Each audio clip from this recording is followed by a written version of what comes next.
I always say, I get this question all the time. Would you ever do that celebrity boxing stuff? Yeah. Dude, A, easy on the term celebrity. Yeah. Also, B, if you're here with Bert, a year from now, yeah, and you're like, damn, you see Schaub's fighting fucking Nick Lachey? You know what I'm saying? Like, business isn't going well. 100%. Cheers. This episode of Two Bears, One Cave is brought to you by Squarespace. Turn your cool idea into a new website. Showcase your work. Publish your content. Sell products. Promote whatever you're doing. It can be an event. It can be a wedding. It can be a party. It can be whatever you want. You got to have a website, and you can get it all done at Squarespace. Beautiful templates created by world-class designers. You customize the look, the feel, the settings, everything optimized, of course, for mobile right out of the box. Built-in search engine optimization, and of course, 24/7 award-winning customer support. Squarespace has got you covered. Make it yourself. Create a beautiful website. Go to squarespace.com for a free trial. When you're ready to launch, use the offer code BEARS to save 10% off your first purchase of a website or domain. That's squarespace.com. Enter the code word BEARS. You got a black belt though, right? Yeah, dog. Okay. Just making sure. What's up, man? I mean, I just, I was going to. Skeptical? Yeah, I just wanted, you actually have one? I have one. Oh, okay. Yeah, I actually have one. Okay. You sound like my son right now. Oh, sorry. That's how it went down. Yeah? Yeah, that's how it went down. Because I signed him up for jiu-jitsu, and then he's going, and I'm taking him aside, coaching him, and then we're walking out, and he goes, "Dad, look at that. Look at the instructor, Dad. He has a black belt." And, he's like, he's a big dude. Yeah. Oh yeah, that's cool. And he goes, "Do you think you could beat him up?" I go, "Me? Your dad?" He goes, "Yeah." I go, "Tiger, I'd beat up all the guys in the geese right there at one time." He goes, "No." And he goes, "You're a black belt?" I go, and my thing is I never lie to him. Like, I'll tell stories where I never want to lie to him. Yeah. And he goes, "You have a black belt?" I go, "Dude, like physically, do I have one at home? Yeah. No, but like your dad has the skill. Like we can call my coaches. This is me. I'm like, we'll call my coach right now." And he's 5, right? He's 5. I'm like, "I'll call him up right now, bitch. Like, what's up, dog? I'll call him right now. He'll vouch for me." Yeah. He's like, "But you don't have one?" I'm like, I don't. But you know what we're gonna do? Yeah. And so I call my coach right now, right there on the spot in the car. He's on the spot. My son's like half asleep in the back. I'm like, "Wake up, bitch." Yeah. I'm like, "Hey, coach, how you've been telling me for like the last 2 years to come out to Denver, New York to get my black belt?" He's like, "Yeah." I'm like, "I'm coming this fucking Friday. I'm bringing my kid." He's like, "Cool. We'll be ready to go." Booked the ticket, flew out there, rolled with the guys. So your black belt was essentially waiting for you? Yeah. Yep. Wow. For years. So, and when did you started jiu-jitsu in, was it 07? Is that what I? Yeah, 07. 07. And did you come into it with any wrestling background? No, zero. None. Did you take to it right away? Right away. Right away. I just had like this weird knack for it. And then I was just drawn to jiu-jitsu. And then Shane Carwin, who's the heavyweight champ at the time, me and him walked in the gym at the same time. He only had one fight, but was like still working all the time. Mm-hmm. And then we were just two big boys. Then he took me under his wing. And then he was friends with the head coach, Leister Bowling, at University of Northern Colorado, which is the only Division I wrestling program in Colorado. Mm-hmm. But it was like an hour and a half drive. So we would drive 3 times a week, and I'd work out with the team wrestling. And I'd go against their heavyweights. And even with like minimal training, I was doing pretty well. Against their heavyweights? Yeah, and Shane was like, "Dude, like you could do this." I'm like, "You think?" He's like, This is what they do, man." He's like, "You're not doing bad." I was like, "All right, fuck it." And was Carwin a good wrestler? Yeah. Oh, yeah. Yeah. National champion at Western. And his jiu-jitsu was good? No, he was so big. He was like, what's the thing from the oh, I see. Fantastic like Four? More He's just like, yeah. Good luck arm barring that fucking, right. rhinoceros. Right, it was right. like a nightmare. He was just anti-wrestling, like basically anti-jiu-jitsu. Really? Yeah, he's a monster. Because you have to be able to be a little more fluid to be good at jiu-jitsu. Yeah, he's just like a meathead.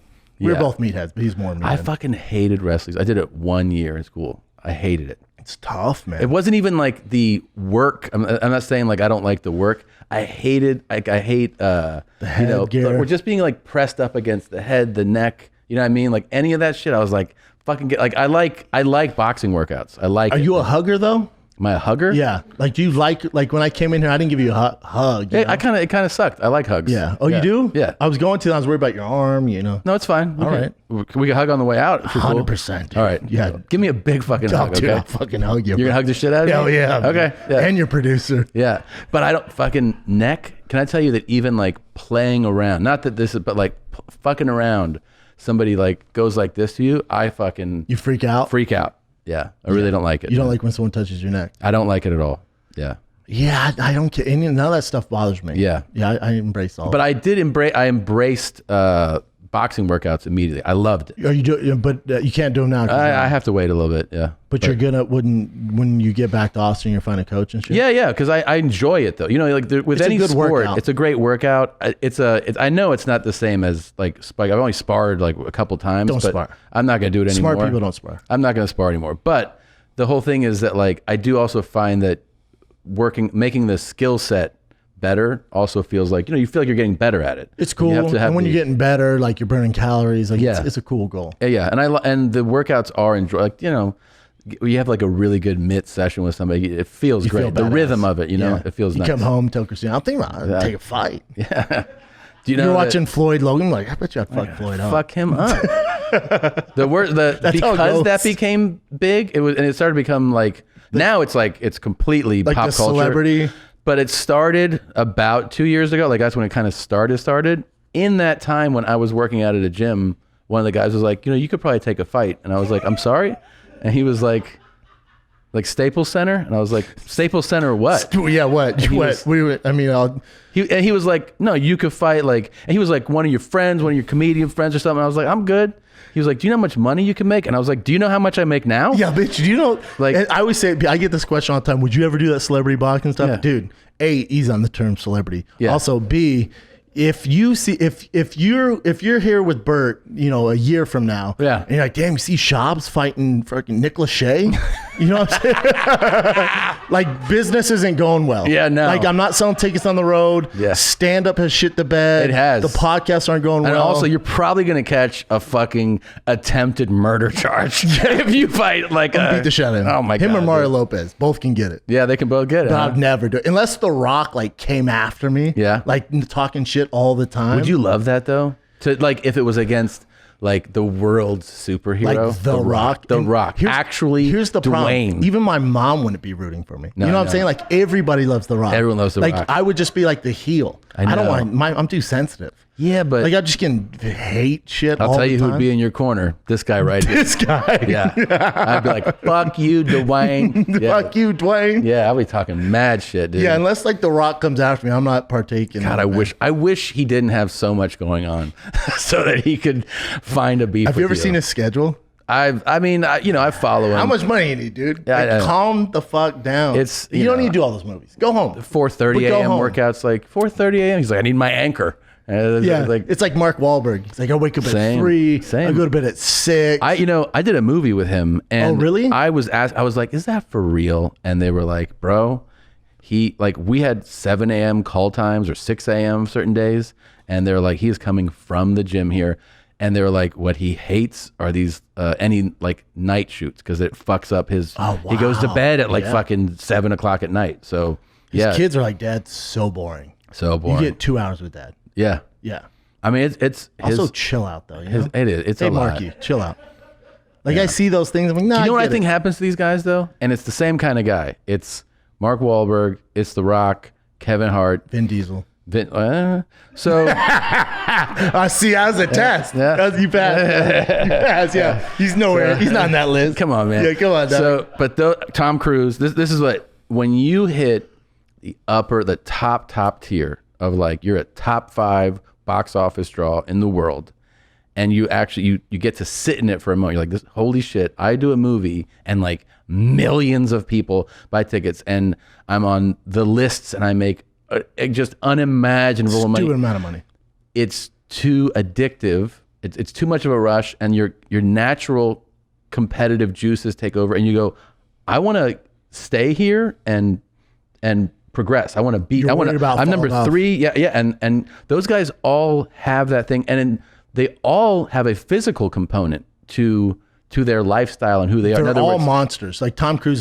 that guy's fucking like 60, and he's doing Monster. He's doing action, doing his own Rock's a stunts. monster. Mark. How long are we going to pretend they're all not on juice, huh? How long do you want to do that? How long do you want to do that? I mean, we're just all going to funniest- assume we're on the same protein powder. The funniest is The Rock's though, because Isn't it great? It's great because I don't think people really understand that you don't just carry 265 in muscle with no body fat. 5%. Like you just And he'll be like, cheat day. Like, yeah, you're. Oh, by the way, scroll up a little bit. Scroll up. He always has that smile on these. See that right there? That smile is in like every post. But Dude, like he's so vascular, so juicy. And yeah. Of course. And But also, why? Like, if my agent called me up right now, I was like, "Hey, Schaub, crazy man, they don't even need you to audition. You're the next Batman, but you got to put on 20 pounds of lean muscle." I would say, call up the Rocks guy right now and stick it in my ass. stick it in me. Yeah, Dude, whatever it takes. Oh, yeah. I don't care why people care. I don't care.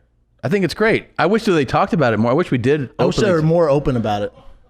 Oh no, that's. You know what that is, man? That's a lot of water. You got to drink water every day. And you got to eat chicken. He's an animal. He does work his ass off. He does work as of course he does. But you mean to tell me you mean to tell me it's just fucking creatine powder and avocado? Isn't it weird we all act like it? Yeah. Yeah, everyone's like, And they also act like if you go juice, they're like, you're fucking jealous or you're bitter or you wish you could. And you're like, hey man, I thought we were talking about the obvious right yeah, now. I thought everyone knew. Yeah. And I'm cool with it though. He's fucking Black Adam. Yeah, dude, get juicy. Look at this from right here. Look at this, the shirt. Yeah. Click on that. You don't have to play the volume. I'm just like. Dude, he has tits for days too. Come on, bro. No, he's a monster, dude. And also, this is a man in his late 40s. Let's not forget that. He's not 21. He's not like a young spring chicken. Look at this fucking when he breathes, his muscles like jacked. So jacked. No, I celebrate. If this was a not famous person and you saw this guy, you'd shit your pants. Everybody would be like, "Oh my fucking god, look at who this guy is." No, dude, if he's in his late 40s and you saw this guy talking like he's at the gym, I would be like, "Oh, mental illness." Oh yeah. Oh, I wouldn't be like, "Oh, no, he's normal." Yeah, he's talking about like, every time I work out, I drink this energy drink. I'm like, get the fuck out of here. We would roast the show, this guy. Oh yeah, and you definitely think he's crazy. Yeah, but because he's Moana, we're just gonna pretend he's on fucking sauce. Amazing year of growth thanks to your Zoe energy brand. Clean natural energy. Get the fuck out of here, man. Yeah. I love it though. He's crushing it. He's like, I'm drinking my energy drink, and by the way, I have 100 cc's of HGH in my thigh right now. By the way, I eat Anavar pills for breakfast. What's fucked up? My fucking kidneys shut down earlier this week. And I'm tied to a machine every night to clear out my system. But what's funny is he was like, he does the vlogs. Like I'm starting vlogs now. Yeah. And he does the vlogs and he's like, he looks in, he does. He looks in the camera. He's great. Most entertaining guy in the world. And he goes, I'm doing a special thing today. My stunt double, who's been with me for 10 years, I'm going to give him the gift of a lifetime here. And I'm like, oh, damn, what's he giving him? Like some Under Armour shoes? Yeah, well, I'm thinking like, some dope ass, like, is it a special edition, like Ferraris, a Pista, we're talking about an F12 here, SF90, some fire shit. Yeah. In comes this F-150 that he's sponsored by. Yeah. And the guy's like, oh, you didn't, bro. He's like, I did bring it in. Like, It's free. It's free. This is advertising for them, and that was free. Yeah, that didn't cost him anything. I know. That's like him giving me a Snickers bar. You know what I'm saying? Yeah. And I wish people with tons of money would just flex and spend it. Why does it always got to be a sponsored thing? Always. Right? Just buy it. Just do it, dude. That's not a fucking F1. But to your point about them being competitive as fuck, yes. Don't you think it's the same way in comedy?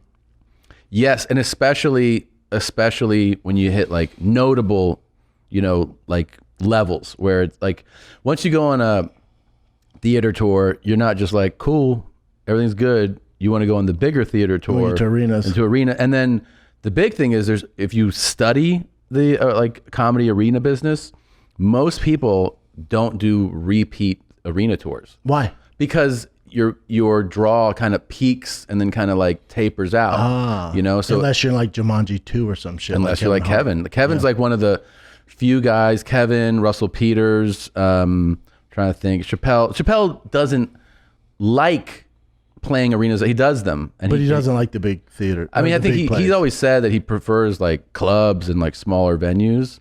He does them whenever he wants. So like he can keep doing them. But there's a certain amount of guys. Like, did you see Forbes top 10 list? Recently, no. Yeah, like Sebastian's on there. Mm-hmm. For this year? Because this year would be a weird year. No, not this year. Like it had to be last year. Yeah, this year, I think. Seinfeld's been on it for like 20 years. Yeah, he's on there every year. Yeah. Every fucking year. Yeah. Him and like Jay Leno. Yeah, and Rock will still like I guess there's the 2019 one. Yeah, I remember that. I think I made the 2020 list because I was one of 5 comics touring. Sure, yeah. You should. Yeah, it's a crazy. Yeah, Gaffigan's on it a bunch. Amy, let's see, she's probably been on it a bunch. So Aziz was on it. Jeff Dunham. He's been on it, I'm sure, a dozen or more. Dude, I was doing stand-up live in Phoenix, and they wanted to add a show, and I was feeling myself, and I told my team, I'm like, all right, we're going to go buy Phoenix Suns jerseys. And it was 3 p.m, and I look over because it's right across from where the Suns play, and it's packed. I'm like, yeah, the Suns aren't fucking playing. Why is it so packed? And they go, it's Jeff Dunham. I go, the puppet guy? Oh, yeah. He has 4 sold-out shows there. He does 2 shows Friday, 2 shows Saturday. And I go, he has a 4 o'clock show? They go, yeah. I go, holy fuck. That he's the reason, and being able to do that is why all these dipshit managers will tell, like, comedians started, like, be clean. You know, which is like, it's bad. You should be what you are. Whatever fits. But like with Jeff, the thing is that when you think about his draw, that's so different from most comedians. Most comedians, you know, we play, it's obviously a nightclub thing. It's mostly, you know, adult humor or whatever. Sure. You're doing clubs and maybe theaters and stuff. Because he's so clean, he can do dude, 4 o'clock. 4 o'clock shows. 4 o'clock with puppets. He can do like those, he does shows in like those mega churches. You know, you see like those mega churches in the South. He can be like, you know what? On our way to that show, there's this town that has a 9,000 seat mega. We'll just do a show and sells it out. Sells it out. So monster. All those, yeah, he can play to those. Were you a guy when probably not now because you've made it, but when you were coming up, were you a guy that compared yourself to other comics? Well, I think like would you get jealous when like not Bert because your boy, but other people would be like, damn, he's in theaters. Oh, I hear that a lot from other guys right now.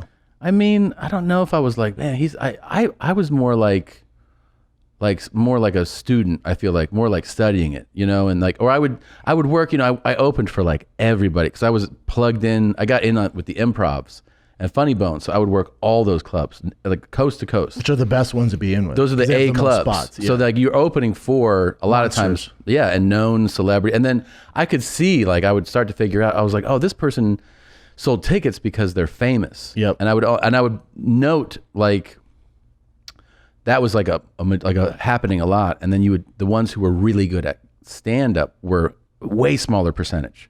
Like of all the celebrities and well-known people I opened for, I would say like 10 to 15% were really good comedians. But those 10 to 50% now are probably way bigger. Still yeah, because they're the ones it's that continue. It's a marathon, not a sprint. So exactly. You know how it is. You'll see someone with shit material, but people are like, oh, they're in this movie or they did this show, and you know who they are. We don't need to name them. And even at the Comedy Store, you'll see them. They'll pop in, and they're sandwiched between real comics. You're like, oh, you. Oh, when sometimes when those now that like we know what we're doing and know what I'm looking at, when I see like those like a celebrity comic pop in, I'm like, you're gonna eat shit on this show, and I can't wait to watch. Yeah, I'm gonna sit around for this. Yeah. I'm gonna make sure you see me after your set, so you know I saw it too. So you know. Yeah.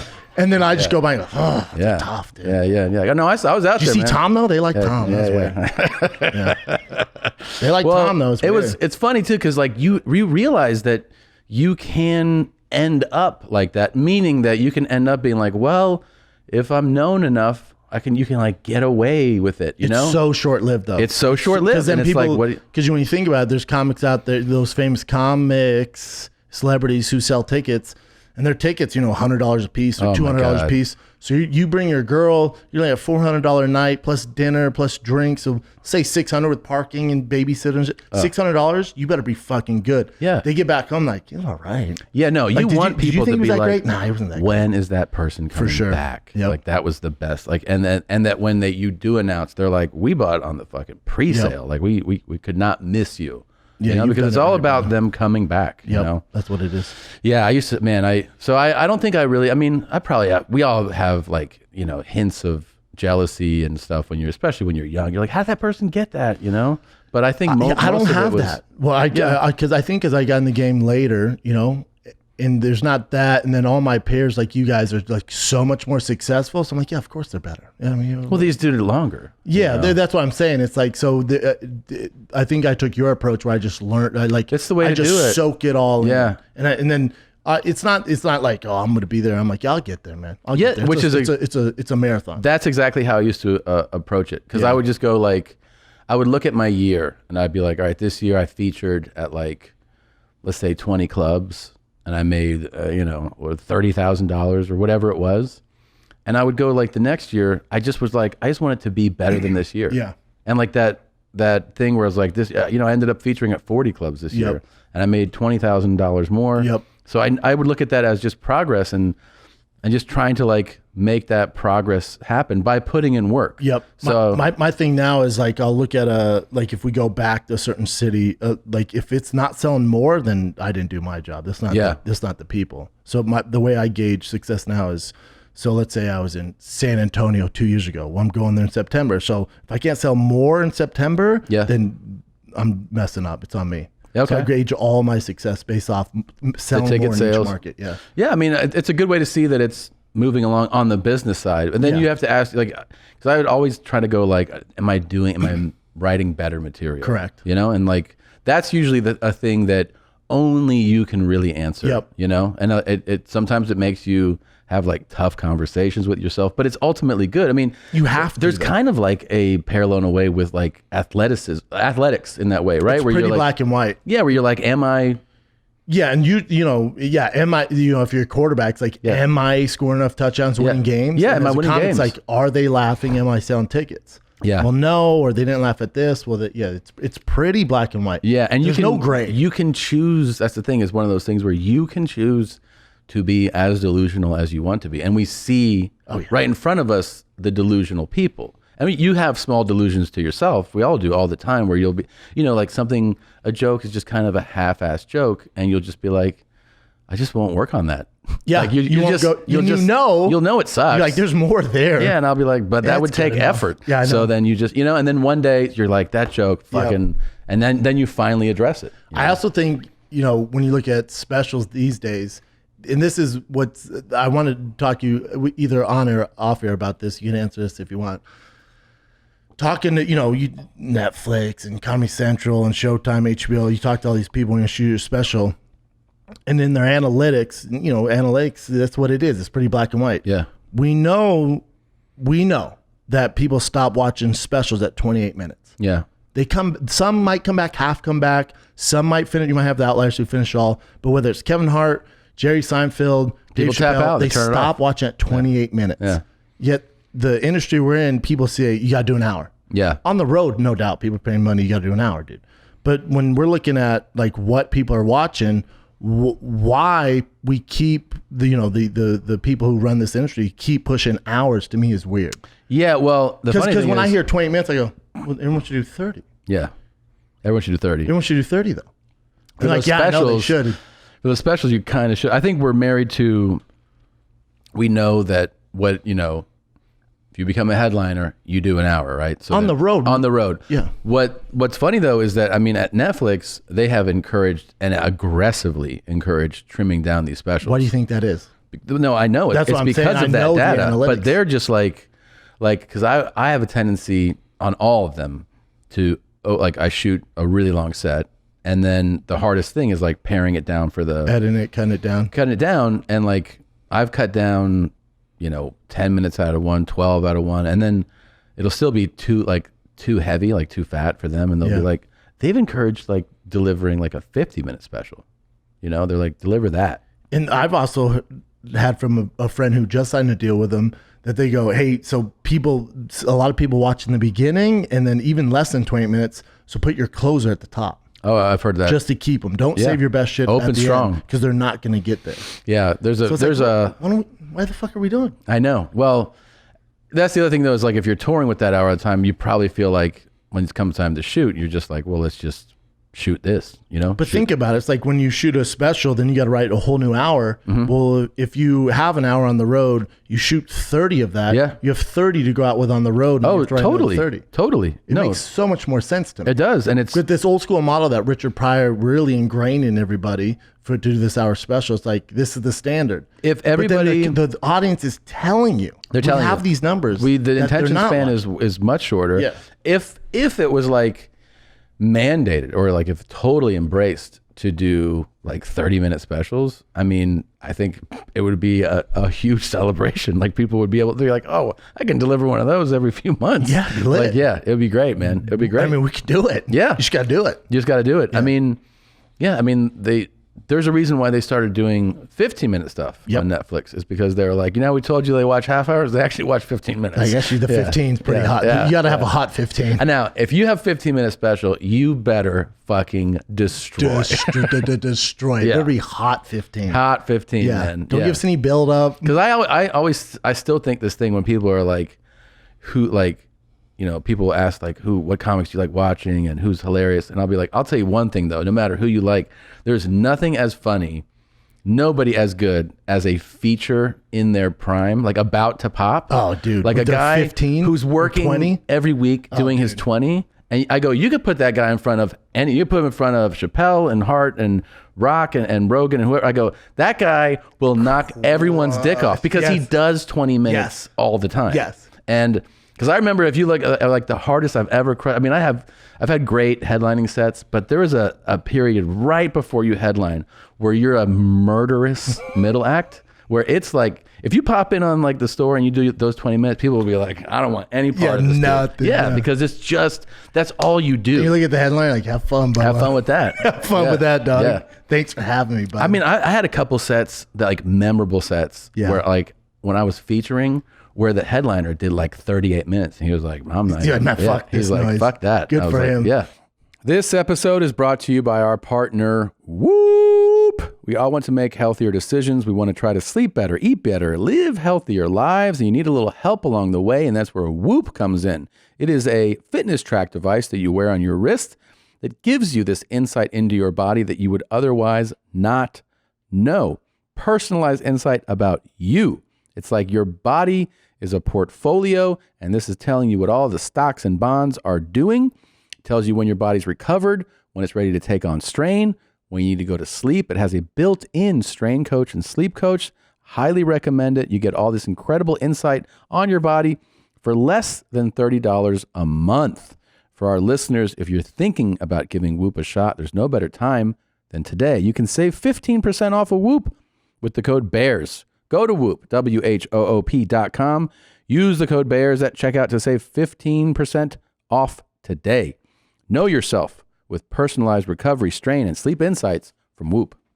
'Tis the season to grill, chill, and see if you're overpaying for home and auto insurance. Policygenius is a free and easy way to look for cash savings you might be missing out on.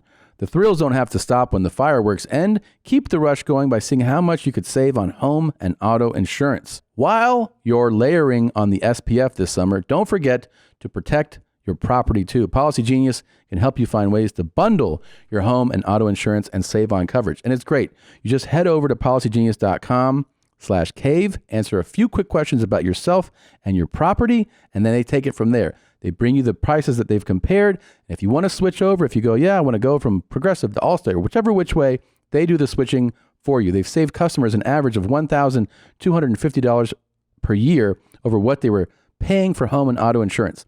Head to policygenius.com/cave to get started right now. Policygenius, when it comes to insurance, it's nice to get it right. The sun's out. Bums are out, and hopefully your pubes are not out. Also, flip-flop season is upon us, and you're out here with those post-pandemic toenails. Don't worry. Our friends at Manscaped have you covered. They just launched their 4th generation performance package and their Shears 2.0 nail grooming kit. Join the Manscaped movement by going to manscaped.com/bears for 20% off plus free shipping. Performance Package 4.0 includes the new Lawnmower 4.0. The trimmer will change the way you approach grooming online. The 4th generation trimmer features advanced skin-safe technology to reduce grooming. You don't want any ingrown hairs or snags on your boys. Before beach season, the Lawnmower 4.0 has a 7,000 RPM motor, an on-off travel lock, and of course, gives you the ability to turn the 4,000K LED spotlight on and off. Make your balls sing. Get 20% off plus free shipping by going to manscaped.com/bears. That's 20% off plus free shipping at manscaped.com/bears. Tame that summer swamp in your pants with Manscaped. Well, it's like when I was in Miami working, and I was like, I gotta get on stage. So I hit up the Improv. I'm like, yeah, we'll give you a spot. We'll give you 15 minutes, man. I was like, who's the headliner? Because the headlining club. Yeah. You just can't pop. It's not the store. You can't just pop in. Pop in. And I go, it's Miss Pat.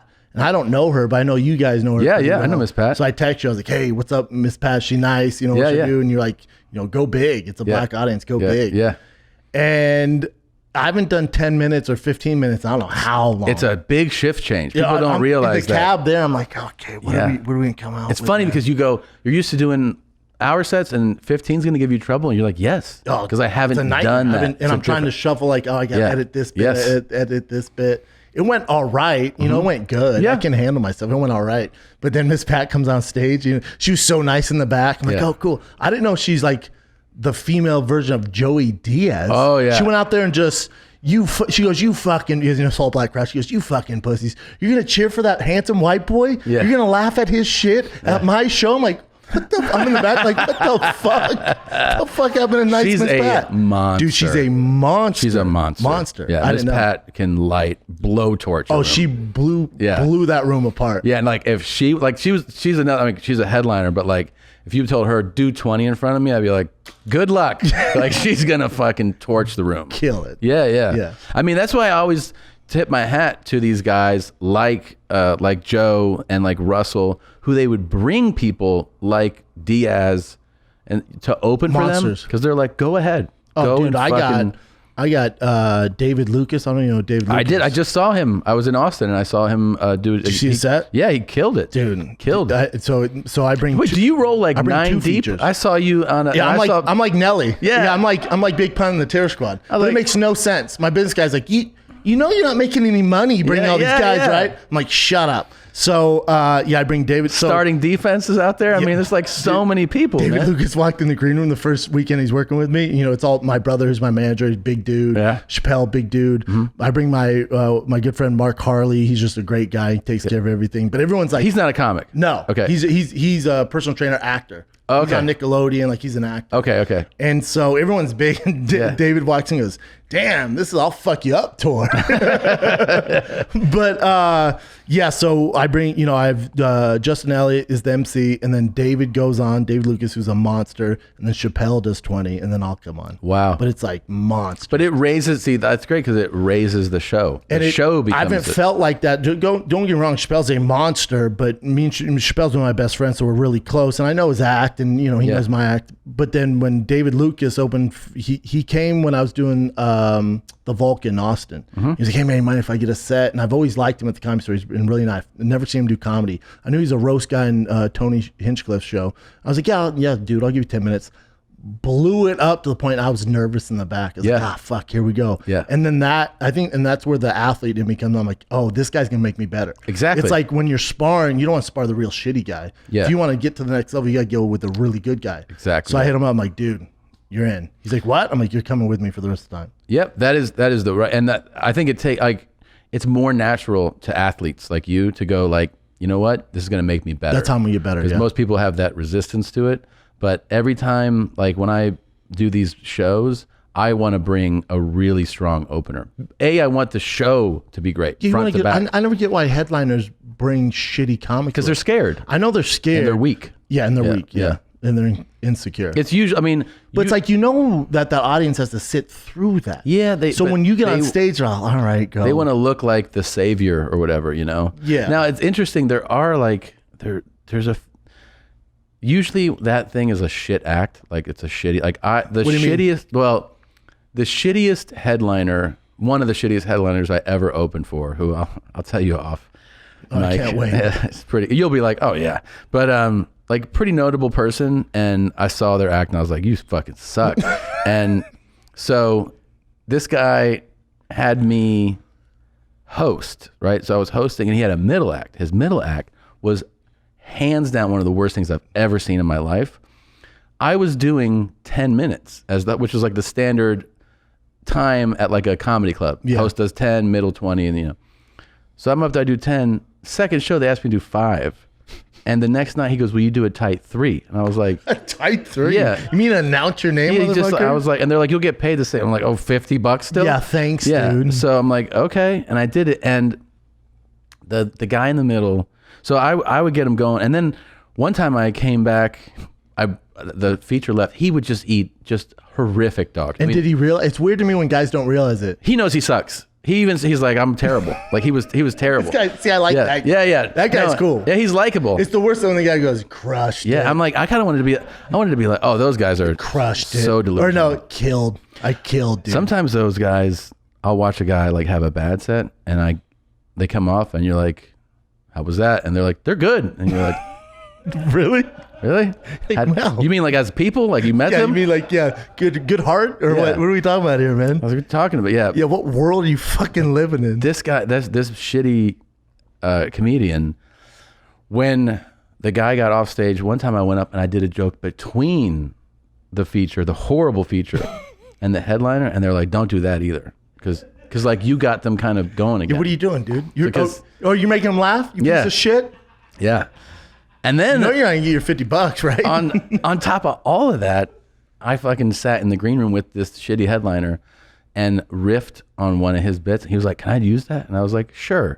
And so I ended up writing a couple jokes for him. Say thanks for the jokes, man. Here's $50. Here's $50, dog. You know what's weird too is my boy Ricky Cruz and Luis Diaz. They're in Miami. They're local Miami comics. When I first worked with them at the Miami Improv, Luis comes in. He's this big fat Cuban guy, and Ricky used to be roommates with Joey Diaz. Monster, like local monster. Came out to LA and then had kids, moved back, but monster. All the local references. Yeah. Lights the room on fire. Sure. I have a funny story I can't tell on this about him opening for a headliner that we know. Okay. But And giving him trouble? oh, dude. Yeah. Yeah. The manager was like, he told the headliner, this is the manager of Miami, goes to the headliner who we know. He goes, hey, so I think what we should do is Ricky should probably close it out, and then you host and do have fun and bring in the feature. And then, oh no. and he wouldn't do it. He wouldn't do it. He's like, no, I sold the tickets there to see me. He's like, I know, but it's not going well. And I don't know if you see people leaving and walking, but we can't have that.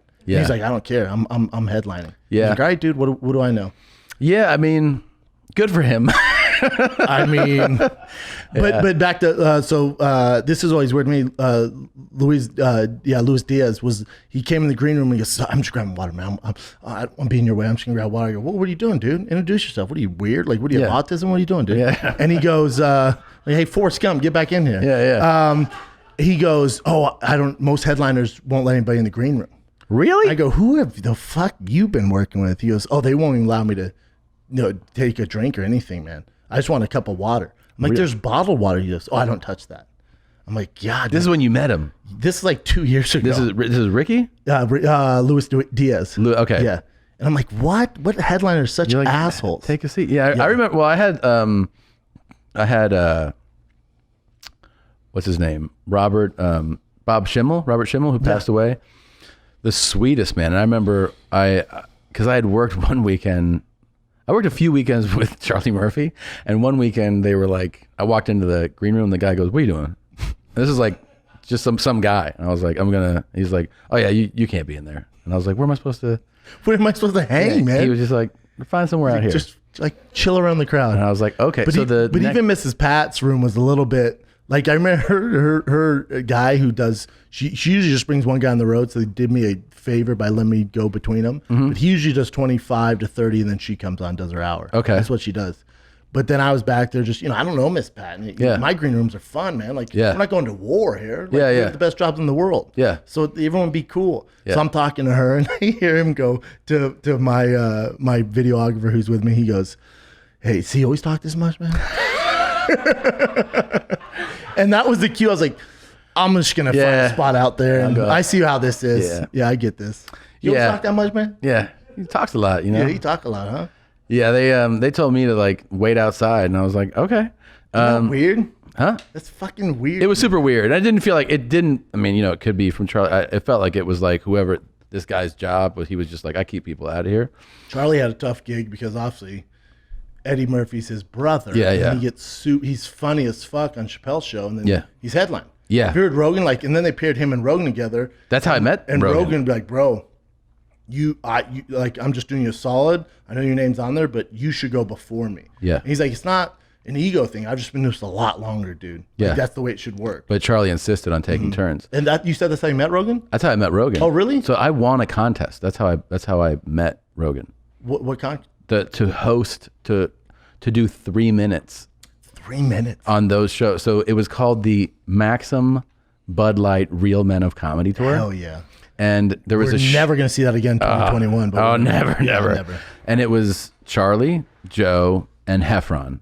And Charlie and Joe were like the co-headliners.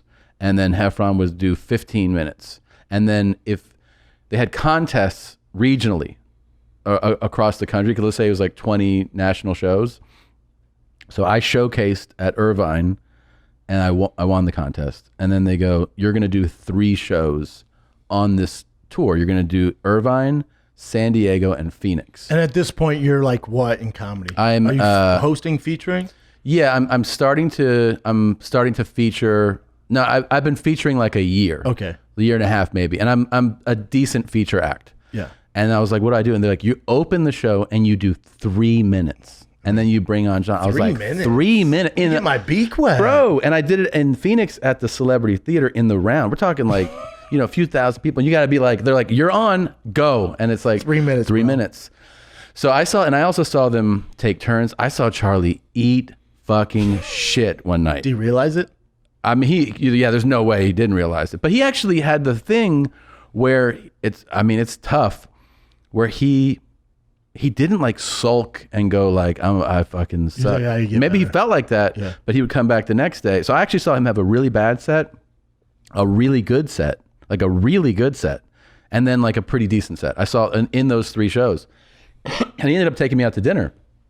I almost didn't, like, I think I told this story, but I almost, so I met Joe and he was very nice, but it was just like very brief. And then in Phoenix was the last show of my 3-show run. And I remember I was backstage and UFC fights were on, but so was like LSU Auburn. And I choose that. LSU Auburn. Yeah, I'm watching that. And like his buddies were there and they're like, there's like fights on. I was like, who gives a shit? Like, and they were like, that you're here with like a UFC commentator, right? The UFC commentator. And I was like, yeah, but like LSU's number 3 right now. And they're like, what? Like all these guys were they like, have no clue. Yeah. They had no clue. And like, I would leave the room and fights would be on, and then I would come back in and football would be on, and they were like, God damn it, with the fucking Come football. on, dude. Yeah. And so were you living in California at the time? Yeah, I was living here. Okay. And this was like I said, this was like this crazy contest. This is a while ago. This is 2007. Okay. So in 2007, I'm doing these shows. So the Phoenix show was the biggest show and the last show of the run, and it was my best 3-minute set. But I got like 3 minutes. I know it's so quick. I got a couple like big laughs, and then I introduced John, and the show goes on. So after the show, I'm hanging out backstage, and I'm talking. Charlie's like, chat me up a little bit. He's like, you want to go to dinner? And I was like, and by the way, it's 2007. This is like the height of like Chappelle Show fame and all this He's stuff. so famous. And he's so famous, and I'm a huge fan. So I'm like playing it cool. I was like, yeah, let's go to dinner, man. I'll check the schedule. Yeah, man. we'll see what's going on. What kind of food you feel like eating right now, man? So what are you into, dog? he was like, let's go get some sushi. You know anything about sushi, dog? I was like, yeah. So yeah, I fucked with sushi. he's like, all right, bet, let's go eat sushi. He walks down this hallway with Rich Murphy, who would travel, like his guy, and they like start. I see them walking down the hall. I start walking down the hall, and they're 20 yards ahead of me. And then Joe stops me, and he's like, "Hey, man," and he's doing like real nice to like the younger comic thing. He's like, "Dude, you're like this. It's really funny." That's so cool. Man. And I was like, "Thanks, man." And he keeps like, "Where are you from?" And were you familiar with Rogan before then? I knew like Fear Factor. Oh, I knew him from that, and I knew that he was a comedian. And I wasn't a store guy, but I had seen Joe. I had been to the store like to do invited spots, like outside spots, and I'd seen him in the OR, but just for like a few minutes, and then I wouldn't talk. No, and I'd see him in the parking lot talking, but I was like off to the side, So he's chatting me up, and he's like, you're really funny. We should do a gig together sometime. And people, I had heard that because I'd been working as a middle in like the Funny Bones and Improvs. And sometimes, I remember one time Tommy Davidson was like, do you want to tour together? And I was like, yeah. And he's like, it could be like the Tommy and Tom tour. And I was like, awesome. Tommy Square, dog. What you think? Because he liked me and we got along well, and like the shows went well. And then I like followed up. I was like, I never heard from him. No, I talked to his agent. I was like, he wants to do this tour. And they were like, okay. And they called me back and they're like, he has no idea what you're talking about. And I was like, was he high or what? Yeah, of course. Yeah. I think I should say. Yeah. Allegedly. Yeah. Yeah, and I was like, I thought we were doing the T Squared show, man. What's up? T Squared, dog. So Joe's like, we should do that. And by the way, the whole time that he's doing this, he's like, we should do this. I'm like looking at the door like, I'm doing a sushi with Charlie no Murphy. doubt, dog. I gotta get sushi. And I'm like doing this thing where like, as Joe's talking, you know when you're like, you start to like. You're like, yeah, no doubt. Dude, call my agent. That'd be fun. That sounds fun. Yes. Yeah, well. And I kept like turning and he was like, and he was like settling into the conversation. He was like, so you're from Cincinnati? And I was like, yeah, man. You're like, yeah, Cincinnati, the big C. Hey, because like Charlie and I are about to. Did Charlie go that way? Yeah. And he's like, let me get your number. And I was like, oh, okay. And I give him my number. He's like, yeah, we'll do it. And I was like, okay, great. And I just like, when I go outside, I can see the brake lights turning. They're turning the car, and I'm running. My fattest running through the parking lot. Yeah. I was like, Charlie. And Rich, I know Rich didn't want me to come to dinner. Say, man, fuck that white boy. Let's get going. I was like, dog. and I got there, and Rich was like, yeah, he made it. Damn, Fuck, man. So I get in there, and we got to dinner. And I have such vivid memories of that dinner because Charlie has such a funny like way of thinking and speaking. I've told this before, but when Charlie was first gonna do Rogan, and I found out, I was like, make sure you ask him, and you can watch it in the episode. I go, make sure you ask him about Johnny Gill saying that he can beat Oscar De La Hoya in a fight. Because that's what he told me at dinner that night. And I laughed so fucking hard because the way that he brought it up, he was like, do you think Oscar De La Hoya could whoop your ass? And I was like, yeah. I was like, what are you talking about? Of course. And he was like, that's Oscar De La Hoya. Yeah, he was like he could fuck you up. I was like, for sure. And he was like, yeah, right? And I was like, dude, there's no question about it. Yeah. And I was like, you wouldn't even know what happened. It would be so fast. Yeah. And I was like, the speed is what would stand out. You'd be like, I remember something started. Also, I can't box. Yeah. I was like, what are you talking about? And he was like, you know Johnny Gill? And I was like, the singer? And he's like, yeah. He goes, he thinks he can whip Oscar De La Hoya's ass. I was like, what? And he told me this story about how they're at a party and Johnny Gill was like, I could fuck him up. And they're like, no, you can't. And like this whole argument. Like legit debate. Legit. And Johnny Gill's like swearing to God that he can. So I was like, Joe, you have to ask him this. And he did. He asked him about it. And he was like, how you know that? So that night, the funny thing is I go to dinner with Charlie and Rich, and then we go back to the hotel. And like Charlie and I really got along. We really clicked. We had good rapport. We laughed a lot. And so I go, well, this is it for me, man. And he goes, no, it's not. Like he's like shaking my hand. And I go, what? He goes, I'm in charge. Like this ain't it. He's like, give me, he goes, Rich, I still remember he goes, pull out the bat phone. So. The bat phone? Yeah, it was a flip phone. It was their burner or whatever, And he goes, what's your number? And I see Rich, like I'm go, it's 32. I see him go like. Faking the number. Yeah. And I was like. And I know he's not putting I've been like, your boy, Rich, he's not putting in the right number, man. Yeah, he's not. Did you get that? You know what? Give me your number. Fuck Rich. So I see him do that because Rich could not. He just didn't like you. He didn't like me, man. And it's one of those things where, and I put it together in real time in the moment. I was like, never okay, heard from him. Yeah. Every time I said something, Rich would be like, you never heard from. That was it. I never heard from him again. Dang. 2-3 weeks later, I get a phone call that I don't recognize, and it's Joe. And he goes, hey, what are you doing next week or the week after? I was like, nothing. He goes, you want to go to Tampa? And I was like, yeah, what's Tampa? He goes, we'll do some shows, and you like the UFC? And I was like, I mean, kind of. I didn't. It's cool. I was like, I like college football. Yeah. And he was like, all right, we'll go to the fights the next day, and, is that cool? And I was like, yeah. Yeah, I'm down, man. I remember I was like, yeah, I'm going to Tampa. And then how long did you feature for Joe? He would, he always, like at that time, it was like a circle of guys, right? It was, so I started to do it. Ari was already doing it. Diaz would do it. But he would bring me like, I don't know. At that time, I feel like a couple times every few months. And did he paid well even back then? Yeah. I mean, it always like matched whatever level what he was doing, Yep. So like in the clubs, it was more than the clubs paid you, which I took that when I started selling tickets in clubs.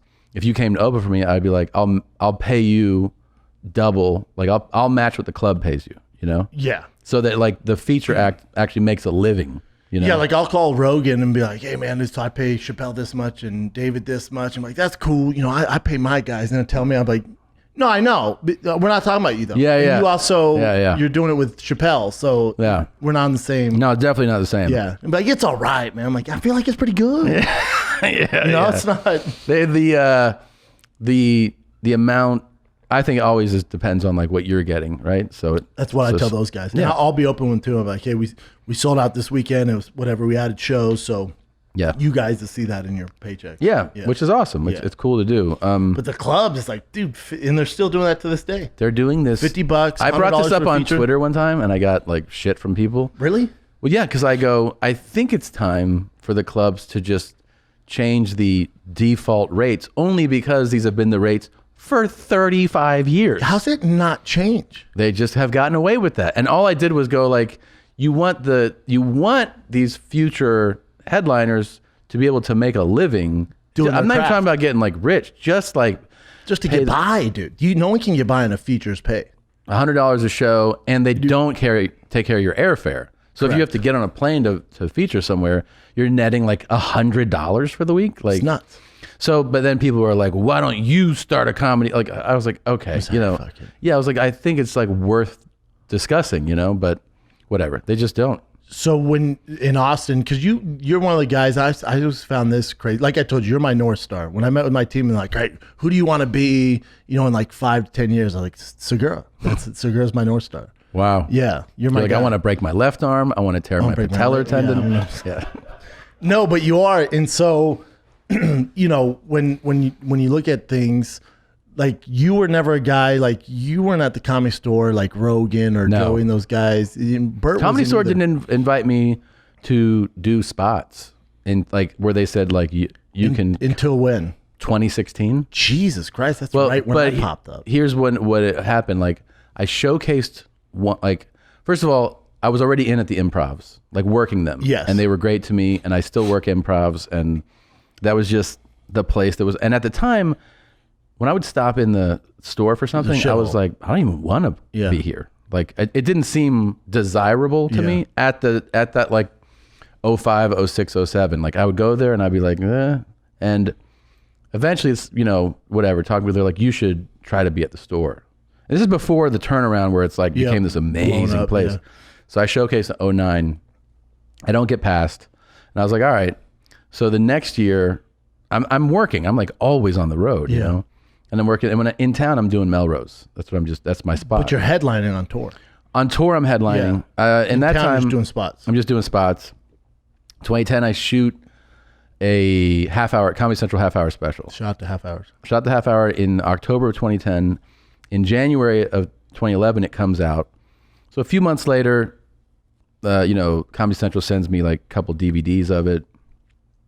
I go to the store one night and I go, hey, I want to try to work here. And Tommy is the guy running the place. So I have a DVD and I go, he goes, I know who you are. And I go, oh, can I like showcase or whatever? He's like, yeah. He's like, tonight's open mic.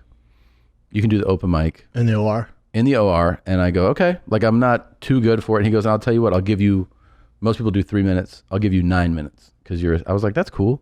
Hell yeah. So I do my set, and like it, for an open mic set, it goes pretty well. I'm sure those open mics can be a nightmare. Yeah, and like I'm out up there with fucking lunatics in the room, So you're a guy who's making a living. yeah, doing this. I'm like, I bring your regulars Yes. on the road. Yeah. So I get off stage, and he goes, "You did 11." And I was like, "What?"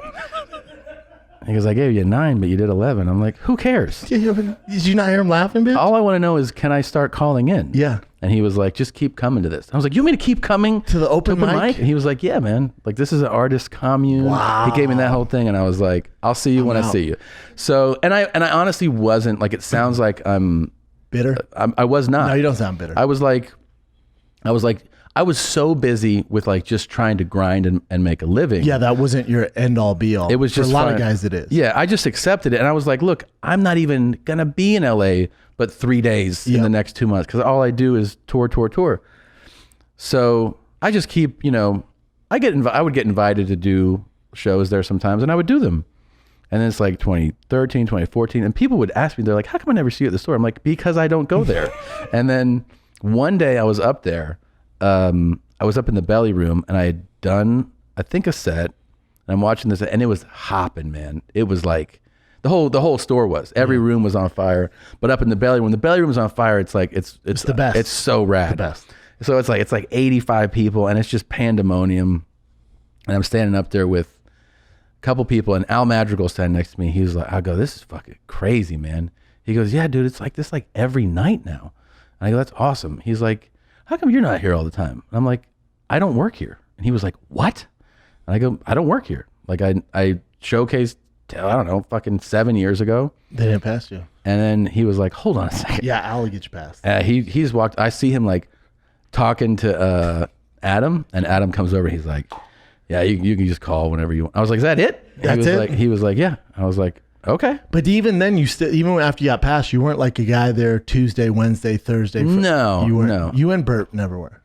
And no. because obviously Rogan and Callan took me under the wing, and even Callan wasn't that guy when I first met him. He started to be, but then Rogan was like, I'm like, God, you're here every fucking night, dog, doing hour set. Everybody has their own, like, here's the thing though, if you really look at like a calendar and you go like, how much stand-up is each person doing? If you were taking me, let's say at that year, 2016, you could look at a month and be like, so Tom did 27 hours of stand-up. Correct. Right? Because I would be like doing clubs and then theaters, and then some weeks I'm doing like 8-9 shows, and I would get to LA, and on if I had back-to-back weeks like that, I'd be like, yeah, I'm all good. I'm good. And I'm also writing on the road. Like you build your hour on the road. So when I get in town, it's not like I don't need the reps. I do, but I'm just not like I'm going to be on You're getting there. them elsewhere.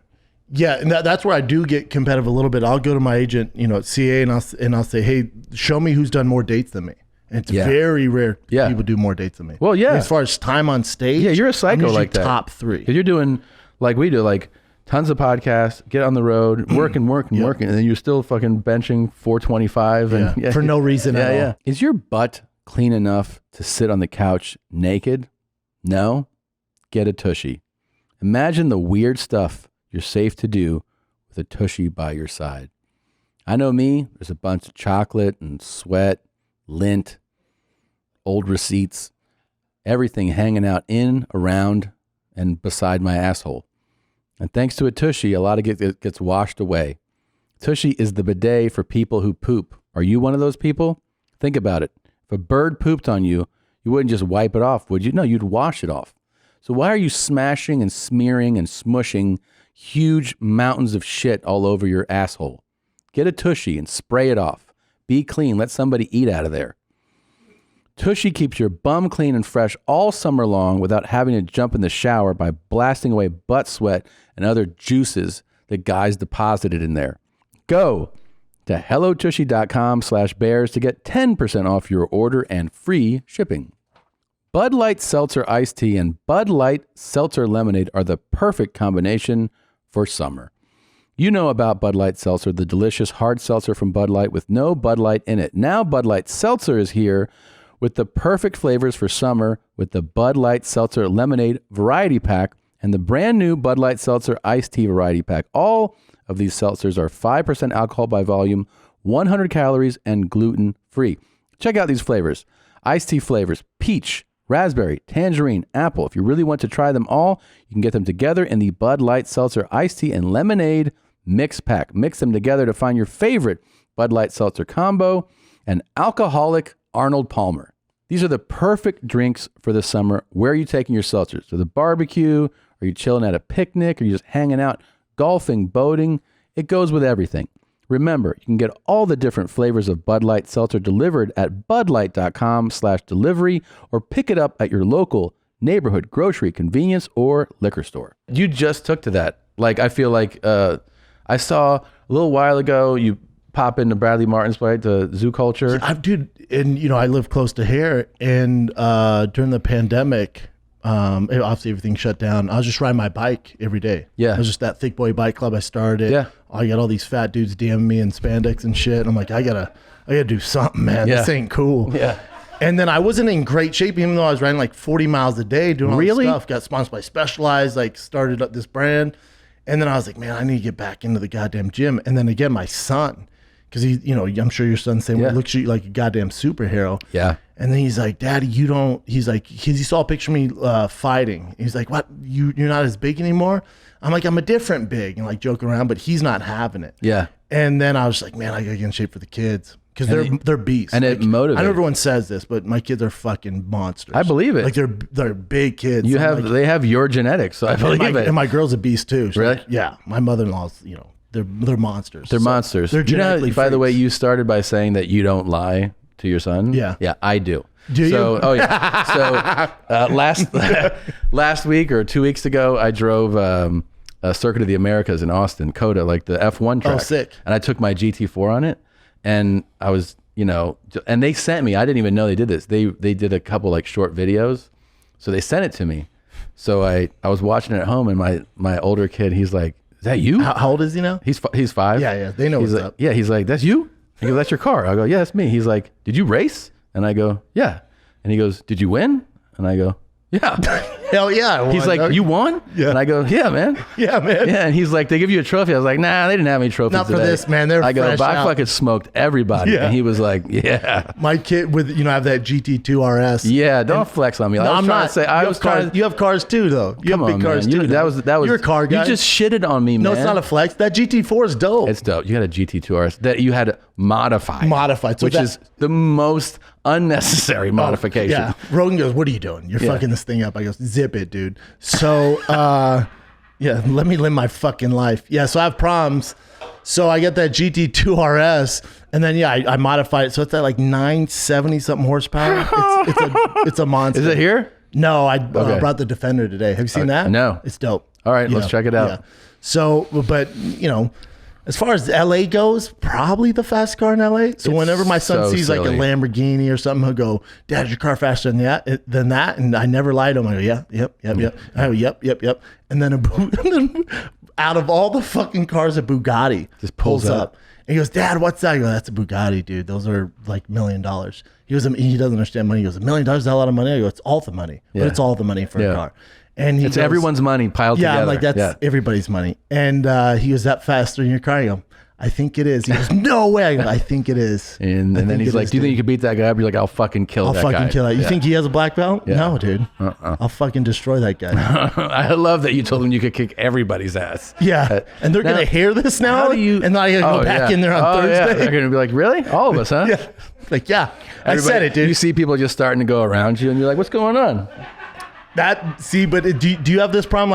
Like, is your son into sports? Again, into sports? Yeah, a little bit, right? A little bit, yeah. Like my son played soccer, and it's like wrangling cats, right? Yeah, Like he's fat. My big boy. Chunky? No, he's fast. Oh, he's super fast. Oh, like God, he's he's lanky. fat. No, he's super lean, and he wakes up and runs to our room. Yep. Like hauls ass into yeah. the room, and then he calls me Tom. Really? Yeah, He's like, hilarious. He's like, "Hey, Mom. Hey, Tom." Hey, And I'm Tom. like, Yo, come on, dude. It's Dad around here, bro. I'm like, "Come on, dude." And he's like, "You having a good day, Tom?" And I'm like, "Yeah." Cool. Who's your real dad? Yeah. They'll say some crazy shit. Like my son always go, "It's hard being real, Dad." I'm like, I don't know. Who the What are you fuck did you talking get that about? from? He's like, "It's hard being real." Being real. Be hard being I'm just real. trying to be real with you right Yeah, now, I'm Dad. just being real, Dad. You fucking fraud, dog. No, but he, you a fraud, dog. No, but he, yeah, like when he's doing jiu-jitsu, like, if he gets into podcast stand-up jiu-jitsu, that's my shit, man. I'll coach him up on it. So when he's doing it, I'll see stuff and I'll take him to the side and like, I don't want to be that overbearing. Like, Yeah, that's what I was going to ask you. but it's also like, God, you're skipping steps, dude. Like, Yeah. I don't want to tell the coach, but I'm like, so when he goes for water, I'm like, here's a squirt of water. You don't need all the water. Yeah. Let me show you like how you should be getting here. Yeah. Like, he's showing you A to D. You're Yeah. missing B and C, dude. Yeah. This is B and C. Well, that's pretty cool. Yeah. Do you get any, like, do coach? I can kind of feel a little bit, but I think they have respect. They know who I am. You Yeah. know? They have some respect. So They know you're not get just it. like a crazy dad who thinks he knows he's how to like fight. showing him some fucking world star Fight's videos. fighting is, I think I said there's 4 things that a lot of dudes inherently think that they're good at. And we've done all of them. Well, it's Stand up, fighting, being funny. yeah, Everyone fighting's thinks they're funny, fucking, and driving. Correct. Men think they're inherently good drivers Yep. a lot. Yep. They think that they're funny. Yeah. Or they're threatened by you if they think you are. Yep. dudes, a lot is natural. Like I could fight, Yeah. and they're like, you. I can't tell you how many times I've been at Zoo Culture and I've had like YouTubers come up to me and be like, dude, I think I beat up Floyd Mayweather. Yeah, I'm like, yeah, no doubt, dude. Do that. Yeah. Go do it. that. Yeah. Go do that though. Yeah. But go do that. Yeah. Yeah. Well, people don't understand what the difference between a trained fighter and like somebody who's just athletic and can throw a haymaker. There's that, but in same thing with comedy too. It's like you're funny at the family barbecue, but to put a set together to relate to a crowd that doesn't know who you are is a different animal. That's just totally because people ask me that too. Like a lot of times, guys will be like, "I'm funny as shit." They always boast about. They're like, "Funny as fuck, man." Have you ever said that in your life? I've never said that. No, never. And I also like, I'll never argue against someone who doesn't find me funny either. Like when someone's like, I don't find you funny, I'm like, great. Well, you see it all the time. Like obviously the biggest guy in the world's going to get all of it. But anytime you have success, people are going to come out like, oh, that guy's not funny. Yeah. Like with Kevin Hart, he's not funny. Oh, he's not? Yeah. Well, weird. He's the biggest selling comic of all time. Yeah. So, I mean, year after year after year. But someone thinks he's funny. Sucks. Yeah, he sucks, man. Yeah, he sucks. Yeah, I mean, you just have to kind of. Yeah. You're not funny. Weird. My bank account begs a difference. Yeah, it's you just got to. You have to go. Well, I'll play to the people who think I am. I don't see any of it. Are you a social media guy? Like you know how like Rogan say I don't see it. When I say I don't see it, I don't see anything. That's good. I post and I get the fuck out. That's the way to do it. Nothing. It's hard to. Did you ever find? See, like looking at it, hard to resist? Because I feel like it's a natural thing that's hard to resist. When I first got on, years ago, because I didn't, I think we all did. We got on there and I'd post and you'd read how it go, and then once I realized like all these opinions, I'm like, oh, this isn't healthy. And I found myself like my kid would be swimming and I'd be like on Instagram staring at other people's shitty lives or where the fuck they're doing. I'm like, this isn't good. What am I doing, dude? Yeah. So it was my kid. I was like, oh, this is just a waste of time. And like, I've never gotten advice on there. I'm like, oh, that's great advice, dude. I'm going to use that in my set. Thank you. Never. That improves my life. Never, Thank you. no. Never. So I'm like, why am I giving so much attention? So I just got out of it. It's literally got out. Probably one of the healthiest things you can do. Oh, for your mental health. Oh, dude. Without a doubt, man. I notice sometimes I'll get busy enough that I'm not looking or posting it. And all of a sudden I'll be like, oh my God, like 4 days have gone by and I didn't post it. And I'm like, it felt good. Like, it felt good. Like if someone talks shit about me, like, my brother, one of my boys, like, oh, you see this guy talk shit about you? I'm like, no. Don't even tell me what he said. Yeah, and don't show me his account. I don't want to know. Care. Yeah, it's not going to affect me. I don't need to know. Because whoever's doing it, they just want attention. Of course. I'm not here for it. Well, these guys, the guy, I repeatedly hear the thing the guy will go, I'm really funny. I can make, my friends laugh. Like he goes, what's the difference between me being funny and being a comedian? I'm like, well, the difference is you're being funny to like someone you're talking to and being funny to an audience. Like you have to communicate it to a large group don't of know people. who you are. They get the references. It's a whole. Yeah, it's like, and then I can't believe that person asking that doesn't put that together. Then they're like, oh yeah, I never thought of that. It's like you never thought of the most obvious asking thing. This shows me that you're never gonna make it. Yeah, well, like even by asking, you haven't even started. Or it's like the other one that I've heard dozens. I can't believe how many times I've heard this. Somebody goes like, I have like fucking 45 minutes of material, but I've never done it. I'm like, and you have 45? And they're like, I just got like pages of shit, and they're like, and it's good. And I'm like, well, then you're set. Yeah, dude. It sounds like go on the road, dude. It's like, what should I do? I'm like, just get on stage. Get on stage. Do that hot 45 on stage. I mean, how it goes. Start dog. open with it. Just do it all. Yeah. Yeah. And they're like, that. What do I need to do? I'm like, find an open mic. Yep. Invite everybody. Have people come out and see you. That's probably really good your first time. Is your plan when you get to Austin? Are you going to be again? Because you weren't like popping up at the store or the Improv or Factory here. There, you're same shit. Build the hour on the road. So I have all your podcasts. Yeah, I have an hour, and I have done some spots in Austin, and like this week I'm in LA. I've done 3. I'm doing 4 spots this week here. Just like we're doing like Jam in the Van. I'm doing what's it called? I did Supernova a couple times. Best show. It's great. Best show in LA, I think, right now. I'm doing the store tonight. I'm doing Supernova again tomorrow. Dope. So it's like doing those spots, and then like there's more shows popping up in Austin, so I'll keep doing those, but I'll like I'm flying back here a number of times, and then I'm already. I mean, I've been on the road, so I'll keep doing the road, and then my tour starts in August, so just big boy tour. Yeah, it's a long tour. Yeah, I just, with Austin, it's going to get there and Rogan's going to open up a place and stuff like that. But you guys are out of your mind if you think it's going to be better in LA.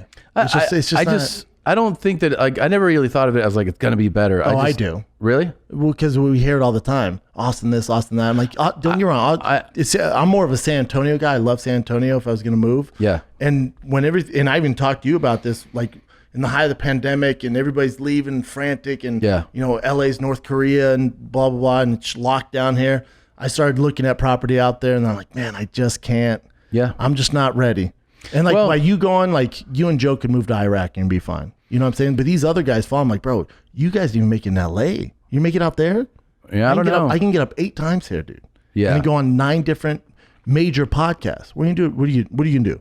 You're just gonna bank on Segura and Rogan? That ain't the move. I don't know. I mean, I feel like in the short time that I've been there, I've met like some great local people, like great comics, people in Texas, but also like great people. But like I've met local comics and then people that have moved there, like recently.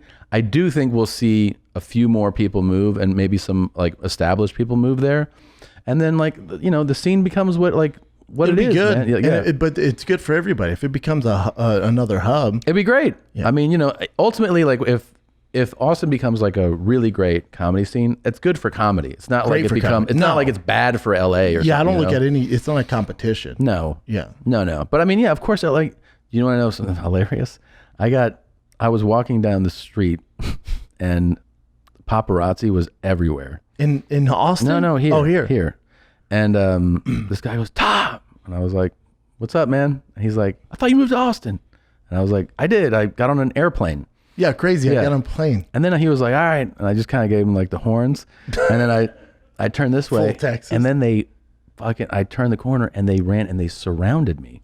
Right. And I was like, is this a bit? Yeah. And then Am I in punk? Yeah. And then they just start asking about the comedy scene. And they're like, is Austin now better than LA? And I was like, are you guys for real? Yeah. And I start answering their questions about the comedy scene. I was like, I think LA kind of like political about it. Like yeah. I was like, everything's both cool. spots are fun. Yeah. Man. Everything's fun. And they start asking me about Biden and Putin. I was like, what? Like what? You'll go down a weird road, dude. And then it kind of ended. And I was like, all right, thanks guys. And then it hit me. I was like, hey, why the fuck are you out here? Like, why are you talking to me right now? You didn't come here for me.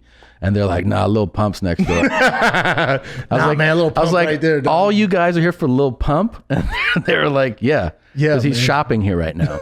And I was like, okay. And then they're like, would you work with him? I was like, with Little Pump? And they're like, yeah. I was like, yeah, let's do a song. Yeah, what do you want to do, man? Tell them to hit me up. Yeah. But you're not going to get that in Austin, dude. But hearing paparazzi ask you about the comedy scene, I was like, it's getting hilarious.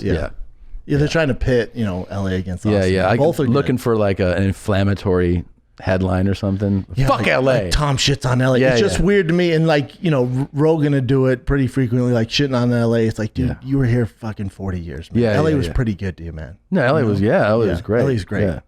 I mean, I'm back here so often that I forget that I don't live here. I'm literally here next week. I fly home and then I come back here. And then I'm here 2 weeks in July. But you're just doing that until your podcast is built out there. Yeah, the studio, I mean, it's like when you build a house. Like, I got this thing started. The permits, I got started like fucking 9 months ago. And I got started a year ago, dude. Yeah, and they're like, maybe in August. I was like, okay. But it's even harder here in LA because the COVID, because the government's just, they're like, permit for what? Yeah. We'll get to it, bitch. We're trying to figure out these stipends. Do you know about tour protection insurance? What do you mean? I just learned about this. What do you mean? So you can have I have a tour coming up. I can sign up for an insurance that if I get sick or something happens, I can get paid on those shows. What? Yes. Probably a fraction, all right? Like 50%. There's a deductible and you pay, but you can get. So this is what happened though. Now, this is how insurance companies work. Now that the pandemic happened, they carved out the if there's another worldwide variant or something, they're like, that doesn't count. Oh, fuck off. But what happened was last year, there was major acts with this insurance and they all got paid. That's why.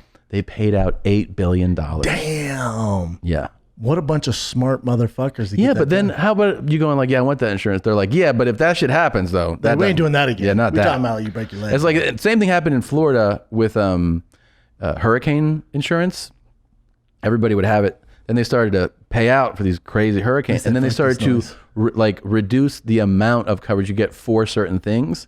Then mold became an issue because everything with water eventually leads to mold.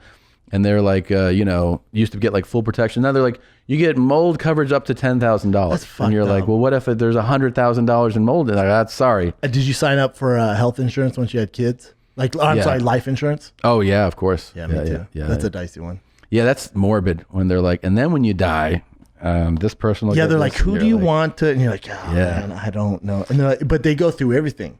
Because I tried lying. They're like, you drink? I'm like, never. They're like, you do nicotine? I'm like, no, clean living here, man. And then they take your blood, they do everything. And then in my house, I have like a whiskey wall because I'm like a whiskey fiend. She's like, what's that? I'm like, it's a special occasion. Man. Yeah. But then when they do your blood, they're like, bitch, they're you like, lied. you have nicotine. You fucking lied. You have nicotine. Fresh all over as your Marlboro body, in your system, man. Yeah, the nicotine fucked me. The whiskey. Then riding bikes really fucked me. Like my really? premium's insane, dude. Is it really? Insane. Then they're like, who do you want to get money? And you're like, I know you got to go through it. Yeah, you're like, oh. I didn't even tell my girl how much they gave me. Yeah. Really? Yeah. Yeah. I'm like, it's all taken care of. Don't worry about it. Yeah. Yeah. Yeah, I got asked to, and Christina was like, well, you're leaving it all to me. I wouldn't say all. Let's not get crazy. I'd say you get a check, you can pay your fucking phone bill. It is dark. It is dark though, man. Yeah, it's dark. Yeah. You can pay your phone bill, but you're going to have cricket now. Yeah, you're on that cricket plan. You're on that cricket, girl. You know what a ladybug is? They kind of flip it. They just have the numbers on them. You get that cricket. I got you, girl. Yeah. It is so morbid when they're like, and then if you die at this. It's dark. Yeah, and then, And then they're like, well, you're clinically obese. Yeah. I took my shirt off. This little lady, I'm like, am I, bitch? Am I? And she's they like, don't well, your care. body mass index. I'm like, but you don't take into account Look at my me. height, my weight. I'm like, look at this. Yeah. She's like, no, I know you're obese. I'm like, man, fuck you. And so my premium's nuts. I think I if I get down to like 185, I'm still obese. She was like, is there, we could come back and do this. Then we can lose 50 pounds. 50? 50. She's like, you'd hit this threshold if you'd lose 50. That's such an outdated and I was like, no. measurement. The Yes, BMI is so. It's nuts. It's crazy. Nuts. Yeah, how tall are you? 6'4". 6'4". 6'4", 250. I was 18% body fat. And they're like, you should be 200. Yeah. I'm like, you're out of your mind? That's so crazy. It's like Dallas Buyers Club. You would need life insurance because you're about to die. Yeah. Are you trying to kill me? Yeah. Holy fuck, dude. But when they take your blood, my business manager goes, oh, it didn't go well, let's be honest with you. So you're clinically obese, and then the whiskey, and then the nicotine, that's on your system. And then did you like work out that day?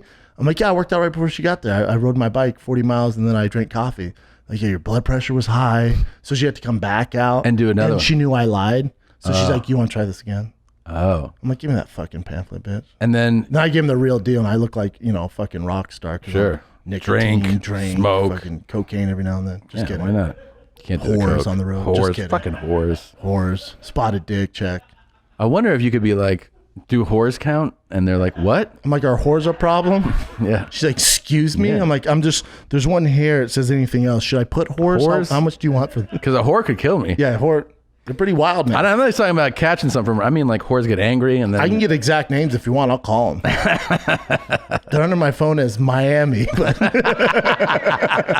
so many hoes in Miami. So many hoes. If you can't get laid in Miami, bro, I was in Florida more than I wanted to be during this pandemic because they were the only place open. So Miami, Texas, I did Naples, Palm Beach, fucking Miami Improv, Fort Lauderdale. I was all over Miami. Yeah, because Florida don't give a fuck. Dude, they didn't give a fuck. Yeah, they didn't shut anything down, really. But just everyone out there has an ass. Everyone's out there just. It's crazy. I mean, just fall into fine bitches. I know, and it's like that culture. It's like, whoa, I'm not into this. It's the beat. You're like, ugh, gross. Ugh, gross. Get your perfect Colombian ass out of here. What's up with those heels? What are you trying to do? Those poor girls. It's a curse. It is. I was just thinking about whores and I lost my train of thought for a second. Oops. Oopsies. This episode is also brought to you by Credit Karma Money. Credit Karma has always been there to help you make better financial decisions, and now they want to help you even more. With a Credit Karma Money spend account, you can be rewarded for good money habits. Who doesn't want instant gratification? If you're looking for satisfaction, there's no need to wait. With Credit Karma Money, you could win cash reimbursements for debit purchases. Credit Karma Money is a brand new checking account where you can win cash reimbursements for making those purchases. When you use your Credit Karma Money debit card, you can win daily Instant Karma purchase reimbursements on items up to $5,000. It's incredible. When you make a purchase between July 1st and July 23rd, you'll be automatically entered to win $1 million.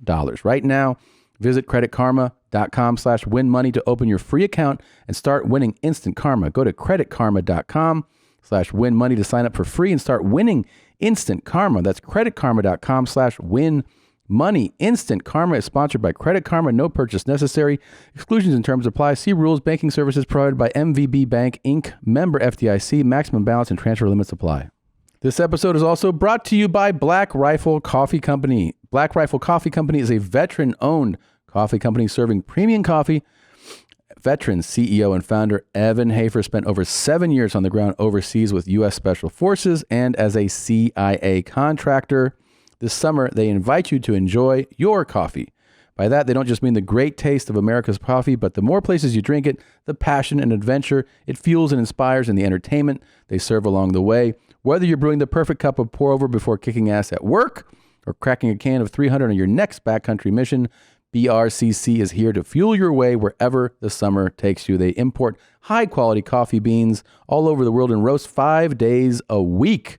Purchase at blackriflecoffee.com/bears and use the code BEARS at checkout for 20% off your purchase and your first coffee club order.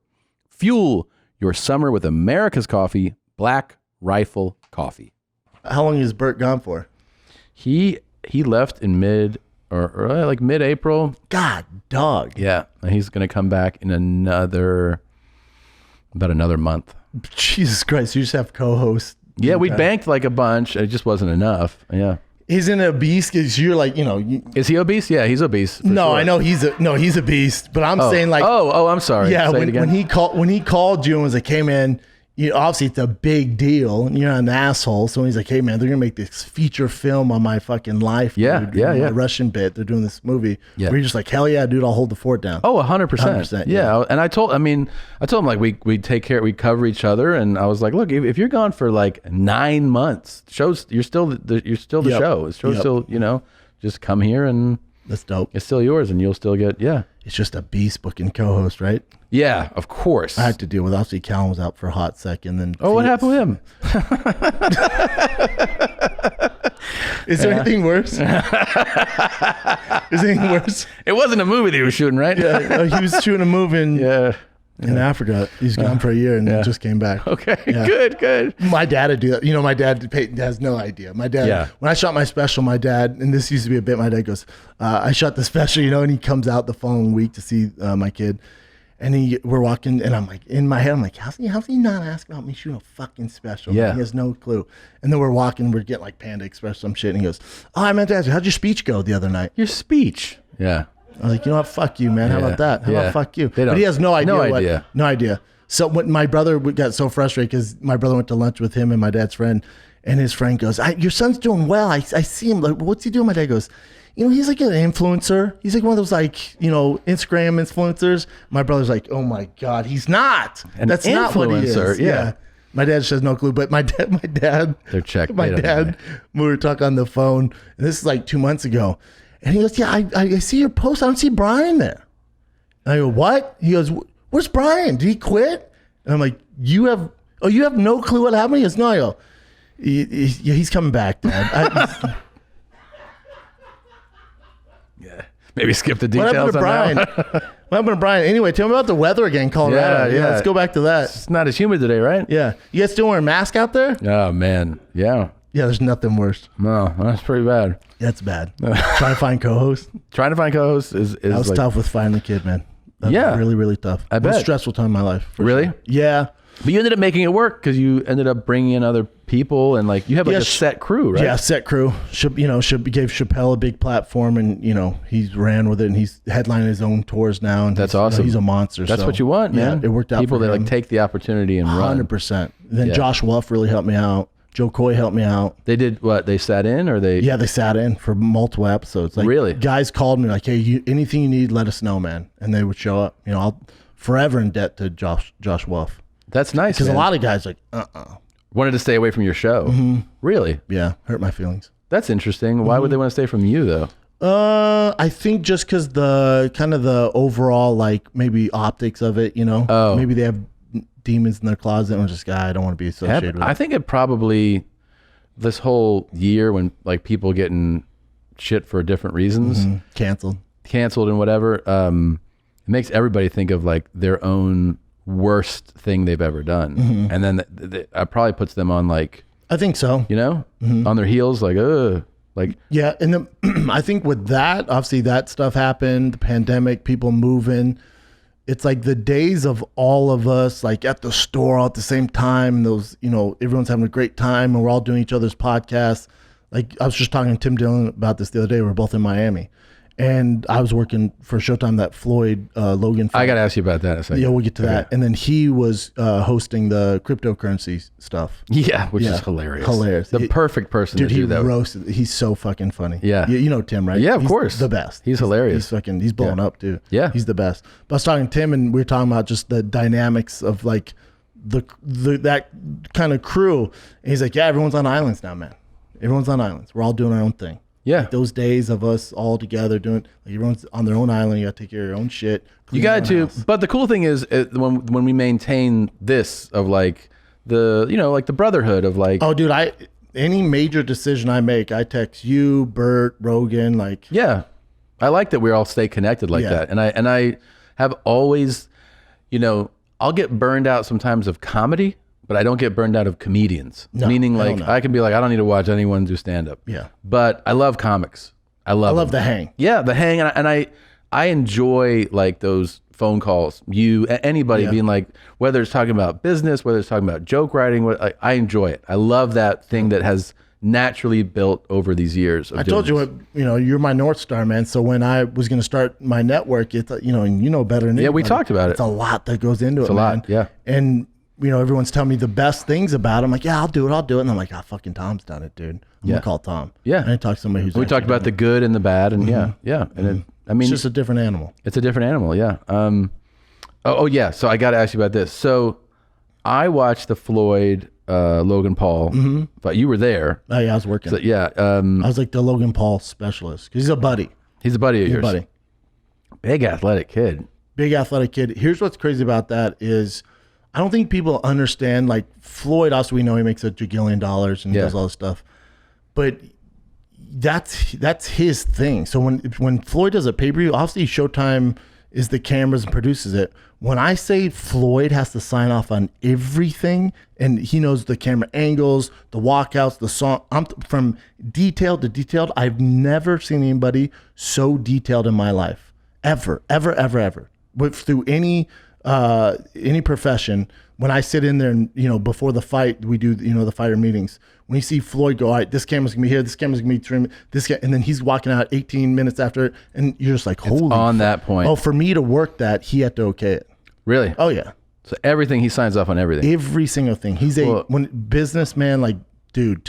That's his shit. That's his shit, and he wants to make sure. Even the like the report that he gets 50% of pay-per-view on something like that. He made $100 million. It's a lot of fucking money, man, for that exhibition. He's a monster, dude. He's a monster. But so I just asked. Are you a fan of this stuff, like Logan, Floyd, like Jake Paul, Woodley? Well, like, I don't think I go into it as a fan. Do you know them at all, the Pauls? I don't know them personally in any way. I've known who they are for a number of years, just from, you know, the level of exposure. They also live close to us because you and I were like neighbors. Yeah. They live like a mile from us. Oh, I had no idea. So I never followed their stuff. I knew that, you know, they would get like a lot of attention, and I would catch wind of that. Then I saw the, I'm trying to think of like I got real excited when I heard that Tyson was going to do the Roy Jones thing. And, interesting. You know, that because got it was you excited. Well, because it was Mike Tyson. And like just being like going back, like the nostalgia of being a kid and literally thinking that guy was like Superman, you know, like the baddest man on the planet. And I was like, really? And also seeing that he was training again for it. So I was like, because he looked crazy in his And what did you think of the fight? It was terrible. Terrible. But I mean, See, Also, I got more excited for Logan taking a chance than Mike Tyson coming back. 'Cause Well- when older guys come back, I'm like, what's going on there? well, Like, what bad decision But also did you make in business where you got to come back? Roy didn't look like he trained for it. Look pretty soft. He didn't look great. No, his life insurance probably pretty high. Yeah. And it looked, and I was like, but then And they also weren't hitting in the face. It was like this weird gentleman's bet, which is whatever. whatever. But the then, Logan Paul Floyd, you were like, all right. well, then I saw Jake fight the Ben Askren. I didn't see him fight Ben. I saw Nate Robinson. Robinson. Dude.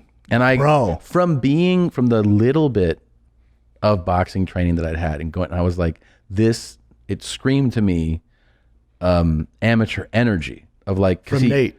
Yeah, because he would run towards him, and I could see that the adrenaline was taking over, and he was just trying to. He had be, no idea what he's doing. He was trying to be scrappy street fight, like I'll fucking gonna work. and not boxing, like Not a even, professional. not a professional, Well, barely. Here's even. what's interesting. Like, I knew he was again. I didn't think he would get fucking highlight reel knocked out. I knew he was going to lose because I got word going to that fight like, yeah, Nate didn't spar. And I went, what? And my guys are like, yeah, he didn't spar, dude. Why? And I'm like, what the fuck? But see, that to me screams I'm a great athlete, and that will translate to everything, which is clearly it does. He is a phenomenal athlete. Fighting's different. Fighting It's just that they're not usually, especially the top guys. Like, you know, they're not running 4.4s in the 40. They're not doing that 40-inch vertical. Like, Right. not even close. But Different he's- set of skills. But he's obviously not appreciating that, right? Like you watch that and you're like, he thinks Which is weird. that I can just go into this as a great At his athlete. level, like how don't know, not whispering in your ear, like, damn, dog, we should probably spar. Just dog. like- you know, you look terrible, right? But people were like, you're a bad, like you'll beat this person because you're just like a better athlete. But you know who did learn from that was Chad Ochocinco. Yeah. So when I remember I was doing the weigh-ins, I was doing the weigh-in show for that, and Chad Ochocinco, I was like, he's on this card? And like, yeah, dude, you get the notes? I'm like, I got him. Yeah. And they're like, he's fighting this guy from bare knuckle. I'm like, oh, that's a two. Why would you match him up with a guy who's been bare knuckle? Yeah. Like, I'm crazy. I wouldn't fight him bare knuckle. Those are guys are fucking savages. Yeah. And they're like, yeah, he lost. I'm like, but still. Yeah. When in these amateur fights, usually the toughest guy wins. Yeah. The toughest guy, because technique goes out the window. Then when I saw Chad Ochocinco in there throwing feints, like using the footwork, I'm like, oh, he took this serious. He took it serious. He took yeah. it serious. Yeah, I mean, you could tell everything about Nate in that fight screamed extreme anxiety, apprehension, Freaked out. freaked Didn't out. want to be in there. He had crazy He got energy. out. Yeah. And he was just like trying to like lean in on like you can't. He was thinking like it almost seemed like he wanted to just like grab the guy and it's like, yeah, but you got to box him. it's in You're World not- Star, you're not- dude. Yeah. Anyways, we all know how that ended, and I was like, well, this was kind of ridiculous. Still fun, though. Fun, yeah. I mean, seeing the memes were great. Sucks for him, but yeah. Sucks for him. But then the Askren thing, I didn't watch the fight. I just I remember the highlights. lead up like that, and the Askren, who I didn't know at all, was kind of hilarious going into this. He's a thing. great shit talker. Dude, Oh, yeah, you don't know Ben's a great dude. I didn't know anything about him. Ben's a great dude. And even, being UFC alumni, I'm going to root for the UFC guy over the YouTuber. Yeah. So I had Ben on my show and we're talking, and the thing where I was like, oh, he might be in trouble is he goes, he's a fucking YouTuber, man. He goes, but if he can box, I'm fucked. And I was like, why? He's like, because I can't box. Really? Yeah. And I was like, yeah, all right. And then I remember leaving. I'm like, oh, that's weird. And then I was in Miami doing shows. I was on tour at Miami Improv, and I was at this hotel, and Uriah Faber walked in. You know Uriah is, right? Yeah.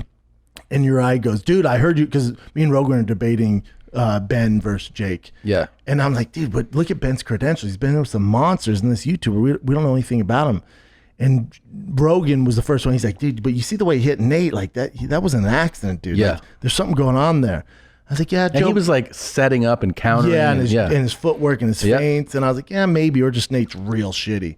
But then I was at the hotel, and Uriah came up to me. He's like, I got to stop you. And we're buddies. We'd have talked anyway. He's like, I got to stop you. I'm like, wait. He's like, dude, you got to take a look more at Jake. And he goes, have you seen his Instagram? I go, no, I don't have social media. I don't look at it. He goes, I'm telling you, fighting, watch his sparring. He goes, watch this. And he brings it up. I go, holy, that's Jake? He goes, yeah.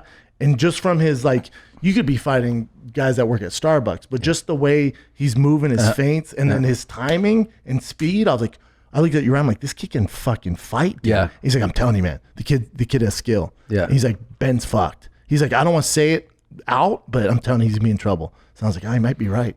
And you see what he did to Ben. So Ben's when Ben was fighting more, World champion. but his skill set was more on the ground. It was just So it was on the national champion in college, won basically the Heisman of wrestling Division I at Missouri. so he's a savage wrestler. Was on the Olympic team, and then was a world champion at one championship, world champion in Bellator. Came over to UFC. He was like probably 50% when he had a bad hip. He won one fight against Robbie Lawler. Then, he got murked by Masvidal. But never a striker. Not a striker, but he fought strikers and was able to figure them out. But obviously, you had grappling. Yeah, he couldn't rely on his boxing. But, so once I saw him knock out Ben, I was like, all right, even though Ben's not a striker, I was like, yeah, kick out the talent. Yeah. And then when they said, he's fighting Woodley next, it's like, that's a fucking fight, dude. Yeah. That's a fight. Now, what do you think's going to happen with that? Oh man, I think, and I've had both of them on the show. So any UFC guy who fights one of these Paul brothers, they've won the lottery because you're getting paid the most you ever got paid to fight, Which is crazy. which is nuts. It's nuts. It's a problem. It's like That's the UFC's like features and hosts. Like how are we still doing this? Yeah. Whatever. And then there's like the 1% who make money. They're like, but look at Conor. Like, no, we know. Yeah. But what about these guys? Anyway, so for Woodley, like it's a home run. He's gonna make more money he's ever made. There's a rematch clause if Jake were to lose. It's on Showtime, so that's good for business. My thing with Woodley, and if you guys aren't balls deep in fighting, Woodley's lost his last 4 fights.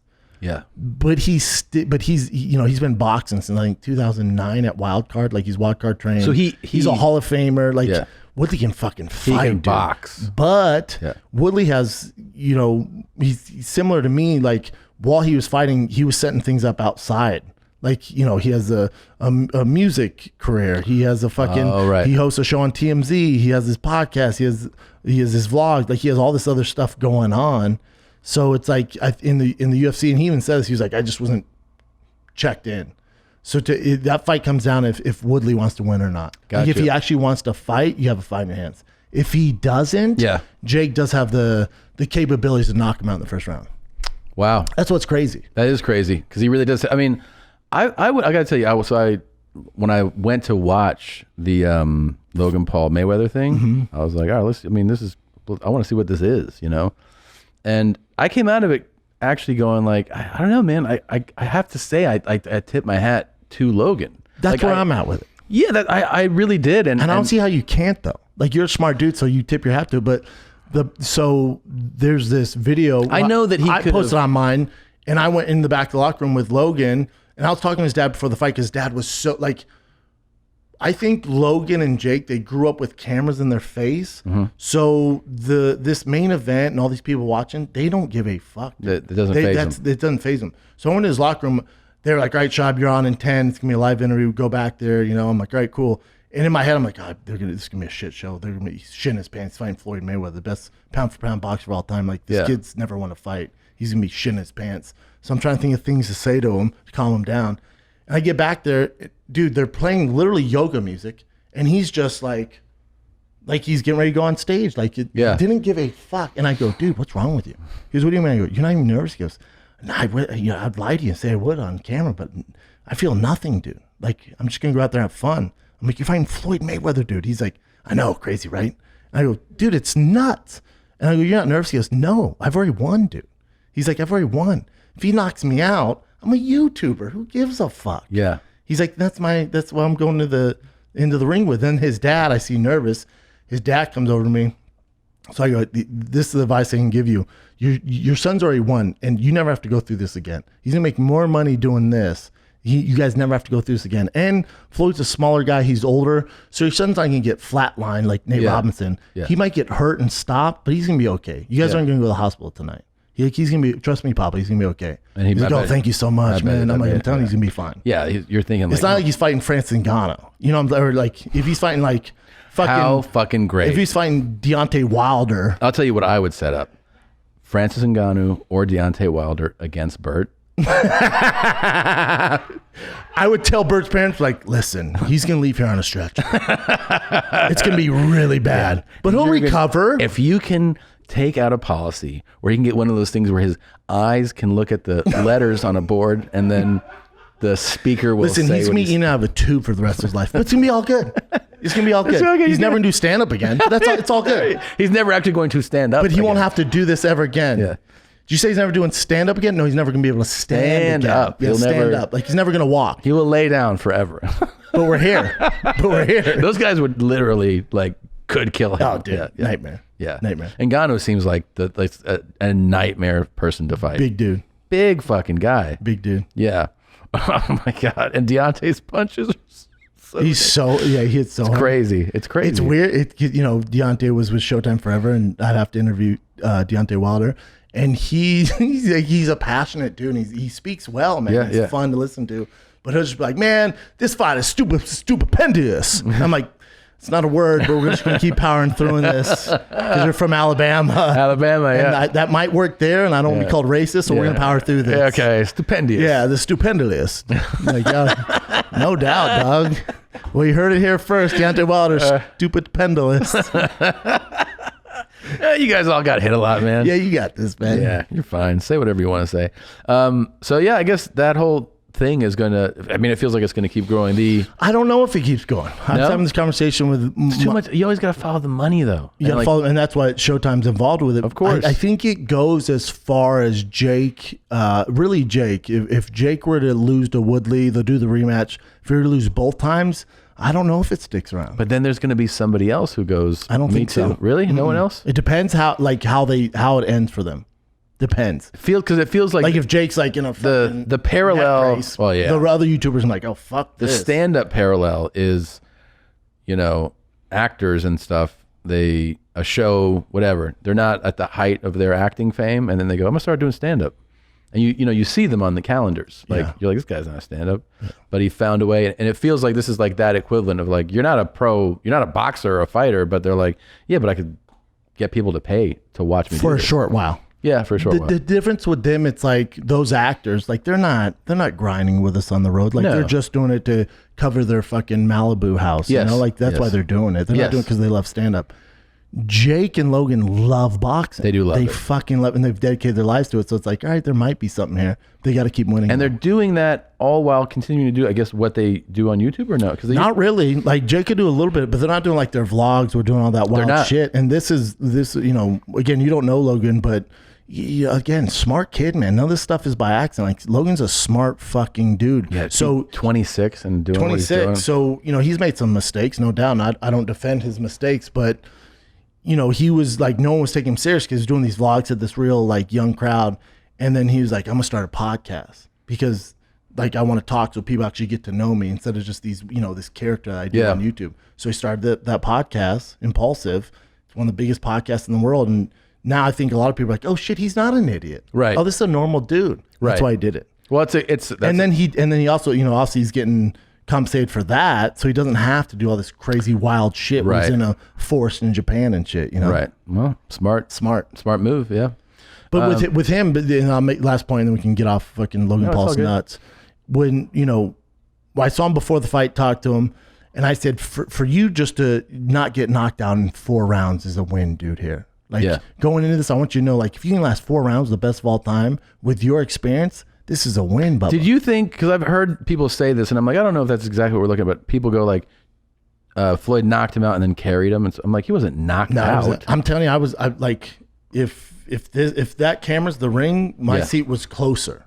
Really? Like I was fucking there. But you know the footage I'm I talking saw about. it. No, yeah. I didn't see any of that. Yeah. I was like, well, I didn't see any of that. I saw Logan like trying to get him to carry his weight. Yes. And that was Logan's game plan. Like being the bigger guy, get him to carry his weight. Saw that. lean on him a lot. Trust me, if Floyd wanted to knock him out, he's not going to let him do that. He would have brushed him off. He wouldn't have held him up. There's no reason to do that. I thought Floyd, because I started to see him work the body more, and I was like, well, this is the experience of a world-class My fighter. prediction was 4th round, he stops him due to body shots. Yeah. So if you're not really He was giving him a trained, few. He was giving him a few, but then, the problem there is you got a big young kid, 26 years old, way bigger. Floyd's 44. And when I'm telling you, man, I've been around Floyd. He looked 44, man. Yeah. Like I remember seeing him in the locker room. I was like, oh, wow, he's 44 years old. Right. And he looks it. And this Right. is a problem. Right. Meaning he's not like, he'll win. You're not like, oh, this guy. But that's what, when I went back to Logan's locker room after the fight, I went back there and I was juiced because I was like, dude, you won. Meaning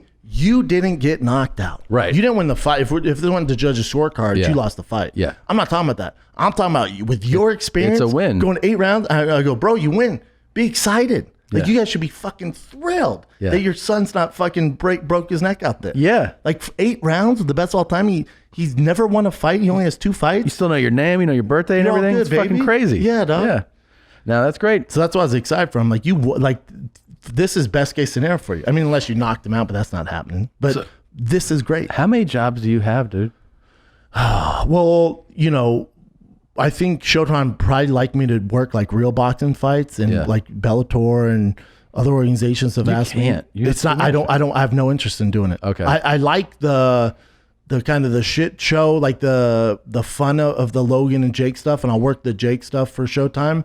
But other than that, like I'm good, man. I don't want full to do podcast that. schedule, touring schedule. With touring kids. schedule, and like I'm not, and kids the biggest thing. Like that's the biggest thing I learned from the pandemic. It's like, I work too much. Yeah. I knew I worked too much because when I saw Floyd, I was like, I don't know who I am. And he's with his entourage, and I'm walking in the restaurant, and he's walking out, and he goes, "Oh, you that white boy that works too much." That's what he said? Yeah.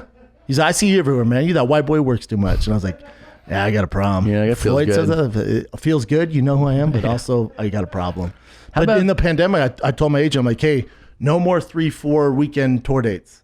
Two dates a month, unless there's like a one-off or a special occasion, but 2, and I'd like them spread out, not back to back. I don't want to be gone for my kids. You know how it is when you have a kid, dude, when they're 1, if you leave for 5 days, come back, I'm like, he's fucking, like, he's speaking Spanish? Yeah. Like, what the fuck? Yeah, it's true. What the fuck? It's true. The leaps they make. Who the fuck throwing Yeah. who's he? Who's throwing? You don't know how the football has. You don't know how to throw a Like, football. I learned from somebody else, Tom. Yeah. I'm like, stop calling me Tom, dude. Yeah.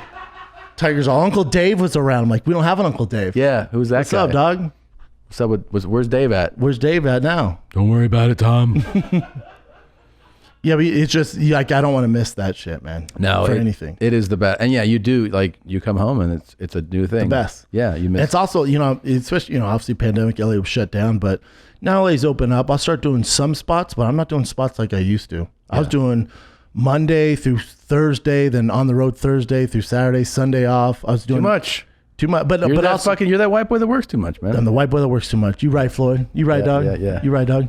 Yeah, white boy who works too much. But at the time, like when I was doing, I've been headlining for, I've been on the road 6 years now, dude. 6 years. So when I started, I had to do that to at least be able to keep up to what was demanded of me. Like it's what was required. Well, it'd be like go on a fight and be like, yeah, I'm just not going to train. Like, I'm good with once a week. It's like, but you're the main event, dude. Yeah, just once a week. No. Like people are paying to see you. Yeah, once a week. Once a week's fine. So I took that as like, I need to, you got to work on the craft. But now you know how to manage it. That's the key. Yeah. Where's that date? What's the big show you got coming up? Oh, big one. So I think probably the biggest show I've ever done. It's San Antonio, September 24th through the 25th. It's one show each night at the AT&T Center in San Antonio. Dude, it's the outdoor theater out there. That's exciting, man. Yeah, I know. Yeah. Big boy move. Congratulations. Thanks, brother. And people can get tickets at fatkz.com. fatkz.com. fatkz.com. Okay. Always a pleasure, dude. Love you, man. Love you too, man. You're the Thank you for best. coming. Thanks for doing this for me. Come back to LA more. I will. Come out here. All right. See you guys. Bert and Tom, Tom and Bert. One goes topless while the other wears a shirt. Tom tells stories and Bert's the machine. There's not a chance in hell that they'll keep it clean. Here's what we call 2 bears, 1 cave. No scripts, a bit of booze, amateur partology. Dirty jokes, raunchy humor, no apologies. Here's what we call 2 bears, 1 cave.